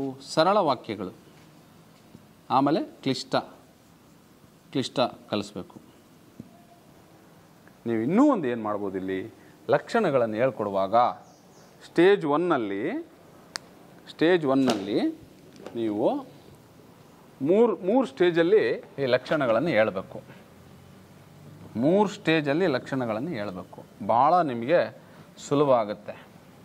ಏನಪ್ಪ 3 ಸ್ಟೇಜಸ್ ಅಂದರೆ ಲಕ್ಷಣಗಳನ್ನು ಹೇಳುವಾಗ? ಮೊದಲು ಅಕ್ಷರಗಳನ್ನು ಪರಿಚಯಿಸಬೇಕು. 2ನೇ ಸ್ಟೇಜ್ ಏನಪ್ಪ ಅಂದರೆ ಪದ ರಚನೆ ಮಾಡಬೇಕು ಮತ್ತು ಅದರ ಅರ್ಥ ಹೇಳಬೇಕು. 2ನೇ ಸ್ಟೇಜಲ್ಲಿ ಇದರಲ್ಲಿ ಏನು ಮಾಡಬೇಕು? ಇದರಲ್ಲಿ ಮತ್ತೆ ಸಬ್ಬು ಒತ್ತಕ್ಷರಗಳು. ಪದ ರಚನೆಯಲ್ಲಿ ಏನು ಮಾಡಬೇಕು? ನೀವು ಪದ ರಚನೆ ಮಾಡಿದ ಮೇಲೆ ನೀವು ಬೇಕಾದ್ರೆ ಇನ್ನು ಕಾಗುಣಿತ ಬನ್ನಿ. ಕಾಗುಣಿತ ಅಕ್ಷರಗಳನ್ನು ಸ್ಪಷ್ಟಪಡಿಸಬೇಕು. ಕಾಗುಣಿತ ಅಕ್ಷರಗಳನ್ನು ಸ್ಪಷ್ಟಪಡಿಸಿ ಅದರಲ್ಲಿ ಏನು ಮಾಡಬೇಕು? ಸಜಾತಿ ಒತ್ತಕ್ಷರಗಳು, ಸಜಾತಿ ಒತ್ತಕ್ಷರ, ವಿಜಾತಿ ಒತ್ತಕ್ಷರ, ಇವೆರಡು. ಕಾಗುಣಿತ ಕಾಕಾ ಕೀಕಿ ನಿಮಗೆ ಗೊತ್ತಿದೆ. ಕಾಕಾ ಕೀಕಿ ಕಾಗುಣಿತ ಮಾಡ್ತೀರಿ. ಸಜಾತಿ ಒತ್ತಕ್ಷರ, ವಿಜಾತಿ ಒತ್ತಕ್ಷರ, ಪದರಚನೆ, ಅಕ್ಷರ ಪರಿಚಯ ಮಾಡಿದರೆ ಲಾಸ್ಟ್ಗೆ ಏನು ಮಾಡ್ತಾನೆ ಅವನು? ಇವನ್ನೆಲ್ಲ ಬಳಸ್ಕೊಂಡು ವಾಕ್ಯ ರಚನೆ ಮಾಡ್ತಾನೆ. ಸೊ ಇದನ್ನು ನಾವೇನಂತ ಕರಿತೀವಿ? ಯಾವುದೇ ಭಾಷೆಯನ್ನು ಕಲಿಬೇಕಾದ್ರೆ, ಭಾಷೆಯನ್ನು ಕಲಿಬೇಕಾದ್ರೆ ವಾಕ್ಯ ರಚನೆ ಬಂತು. ಅಕ್ಷರ ಪದ್ಧತಿ, ಪದ ಪದ್ಧತಿ, ವಾಕ್ಯ ಪದ್ಧತಿ, ಹಿಂಗೇ ಹೋಗ್ಬೇಕು ನೀವು. ಇದಕ್ಕೆ ನೀವು ಓಶೋ ರಜನೀಶ್ ಅವರ ವಿನೂತನ ಶಿಶು ಅಂತ ಒಂದು ಪುಸ್ತಕ ಇದೆ. ನಿಮಗೆ ಇನ್ನೂ ಡೀಪಾಗಿ ನೀವು ಇದನ್ನು ಕಲಿಸ್ಬೇಕಂದ್ರೆ ಮಕ್ಕಳಿಗೆ ಅಕ್ಷರಗಳು ಹೆಂಗೆ ಮನಸ್ಸಿನಲ್ಲಿ ಉಟ್ಕೊಂತವೆ ಅನ್ನೋದನ್ನು ಅವರು ತುಂಬ ಚೆನ್ನಾಗಿ ಎಕ್ಸ್ಪ್ಲೈನ್ ಮಾಡ್ತಾರೆ. ಓಶೋ ರಜನೀಶ್ ಅವರ ವಿನೂತನ ಶಿಶು ಅಂತ ಪುಸ್ತಕ ಭಾಳ ಚೆನ್ನಾಗಿದೆ. ಅಲ್ಲಿ ಇನ್ನೂ ಹೇಳ್ತಾ ಹೋಗ್ತಾರೆ ಕೆಲವೊಂದು ಪದಗಳು ಹೆಂಗೆ ಹುಟ್ಟುತ್ತವೆ ಅಂದರೆ ಮನಸ್ಸಿನಲ್ಲೇ ಪದಗಳು ಹುಟ್ಟುತ್ತವೆ, ಅವನ್ನ ಬರೆಯೋಕ್ಕೆ ಬರಲ್ಲ, ಆದರೆ ಹೇಳ್ತಾರೆ. ಕೆಲವರು ಭಾಷೆಗಳಿದ್ದಾವೆ ನೋಡ್ರಿ, ಕೆಲವೆಲ್ಲ ಭಾಷೆಗಳಿದೆ. ಅವ್ರದ್ದೇ ಒಂದು ಧ್ಯಾನದಿಂದ ಸ್ವಾಸ್ಥ್ಯ ಅಂತ ಒಂದು ಪುಸ್ತಕ ಇದೆ. ಆ ಪುಸ್ತಕದಲ್ಲಿ ಎಕ್ಸ್ಪ್ಲೈನ್ ಮಾಡ್ತಾರೆ. ಅಕ್ಷರಗಳು ಹಂಗೆ ಧ್ಯಾನ ಮಾಡ್ತಾ ಹೋದರೆ ಅಕ್ಷರಗಳು ಹಂಗೆ ಹುಡ್ತಾ ಬರ್ತಾವಂತೆ, ಆದರೆ ನೀವು ಅವನು ಬರೆಯೋಕ್ಕಾಗಲ್ಲ. ಎಷ್ಟೋ ಭಾಷೆಗಳಿಗೆ ಇವತ್ತು ಲಿಪಿ ಇಲ್ಲ ಅಂಥ ಭಾಷೆ ಇದ್ದಾವೆ, ಭಾಷೆ ಮಾತಾಡ್ತಾರೆ. ಸೊ ಲಿಸನಿಂಗ್, ಸ್ಪೀಕಿಂಗು ತುಂಬ ಚೆನ್ನಾಗಿ ಗೊತ್ತಾಗುತ್ತೆ ಮಗುಗೆ. ಆದರೆ ರೀಡಿಂಗ್, ರೈಟಿಂಗ್ ಇದೆಯಲ್ಲ ಅದು ಆಗಲ್ಲ. ಯಾಕೆ ಅಂದರೆ ನಮ್ಮ ಎಕ್ಸಾಮ್ನಲ್ಲಿ, ನಮ್ಮ ಎವಾಲ್ಯೂಯೇಷನ್ ಸಿಸ್ಟಮಲ್ಲಿ ನಾನು ಯಾರು ಅಂತ ನಮ್ಮ ವ್ಯಾಲ್ಯೂಯೇಷನ್ ಮಾಡೋರಿಗೆ ಗೊತ್ತಿರಲ್ಲ. ನಾನು ಬರವಣಿಗೆ ಬರದೇ ನಾನು ಅವ್ರಿಗೆ ನನ್ನ ಎಬಿಲಿಟಿ ಇಷ್ಟ ಐತೆ ಅಂತ ನಾನು ಹೇಳ್ಬೇಕು.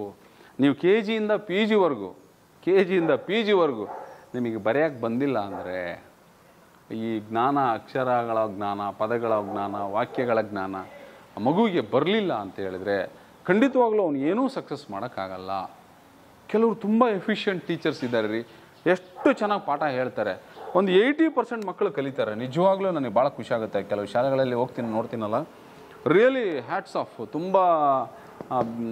ತುಂಬ ಚೆನ್ನಾಗಿ ಪಾಠ ಮಾಡಿ ಮಕ್ಕಳನ್ನು ಇನಿಷಿಯೇಷನ್ ತೊಗೊಂಡು TLMಗಳನ್ನು ಬಳಸ್ಕೊಂಡು ನಮ್ಮಲ್ಲಿರ್ತಕ್ಕಂಥ ಸಾಮಗ್ರಿಗಳನ್ನೆಲ್ಲ ಬಳಸ್ಕೊಂಡು ಭಾಳ ಚೆನ್ನಾಗಿ ಕಲಿಸ್ತಾರೆ ಮಕ್ಕಳು.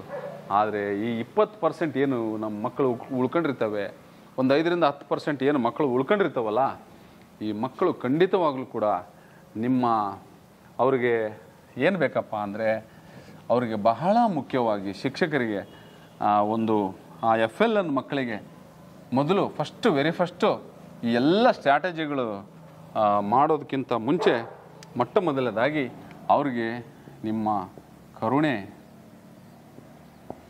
ಕರುಣೆ ಭಾಳ ಇಂಪಾರ್ಟೆಂಟ್ ಸರ್. ಅವನ ಮೇಲೆ ಕರುಣೆ ತೋರಿಸ್ಬಿಟ್ಟು ನೀವು ಅವನಿಗೆ ಹೇಳ್ಕೊಡ್ಬೇಕು, ಬೇರೆ ದಾರಿ ಇಲ್ಲ. ಇದನ್ನು ಅಧಿಕಾರಿಗಳು ಹೇಳ್ತಾರೆ ಅಥವಾ ಇಲಾಖೆ ಹೇಳುತ್ತೆ ಅಂತ ಮಾಡೋದಕ್ಕಿಂತ ಹೆಚ್ಚಾಗಿ ಅವನಿಗೆ ಕರುಣೆಯಿಂದ, ಅವನಿಗೆ ಮಮಕಾರದಿಂದ, ಅವನಿಗೆ ಪ್ರೀತಿಯಿಂದ, ಅವನಿಗೆ ಆತ್ಮೀಯತೆಯಿಂದ ಏನು ಸರ್, ಅವನಿಗೆ ವಿಶ್ವಾಸದಿಂದ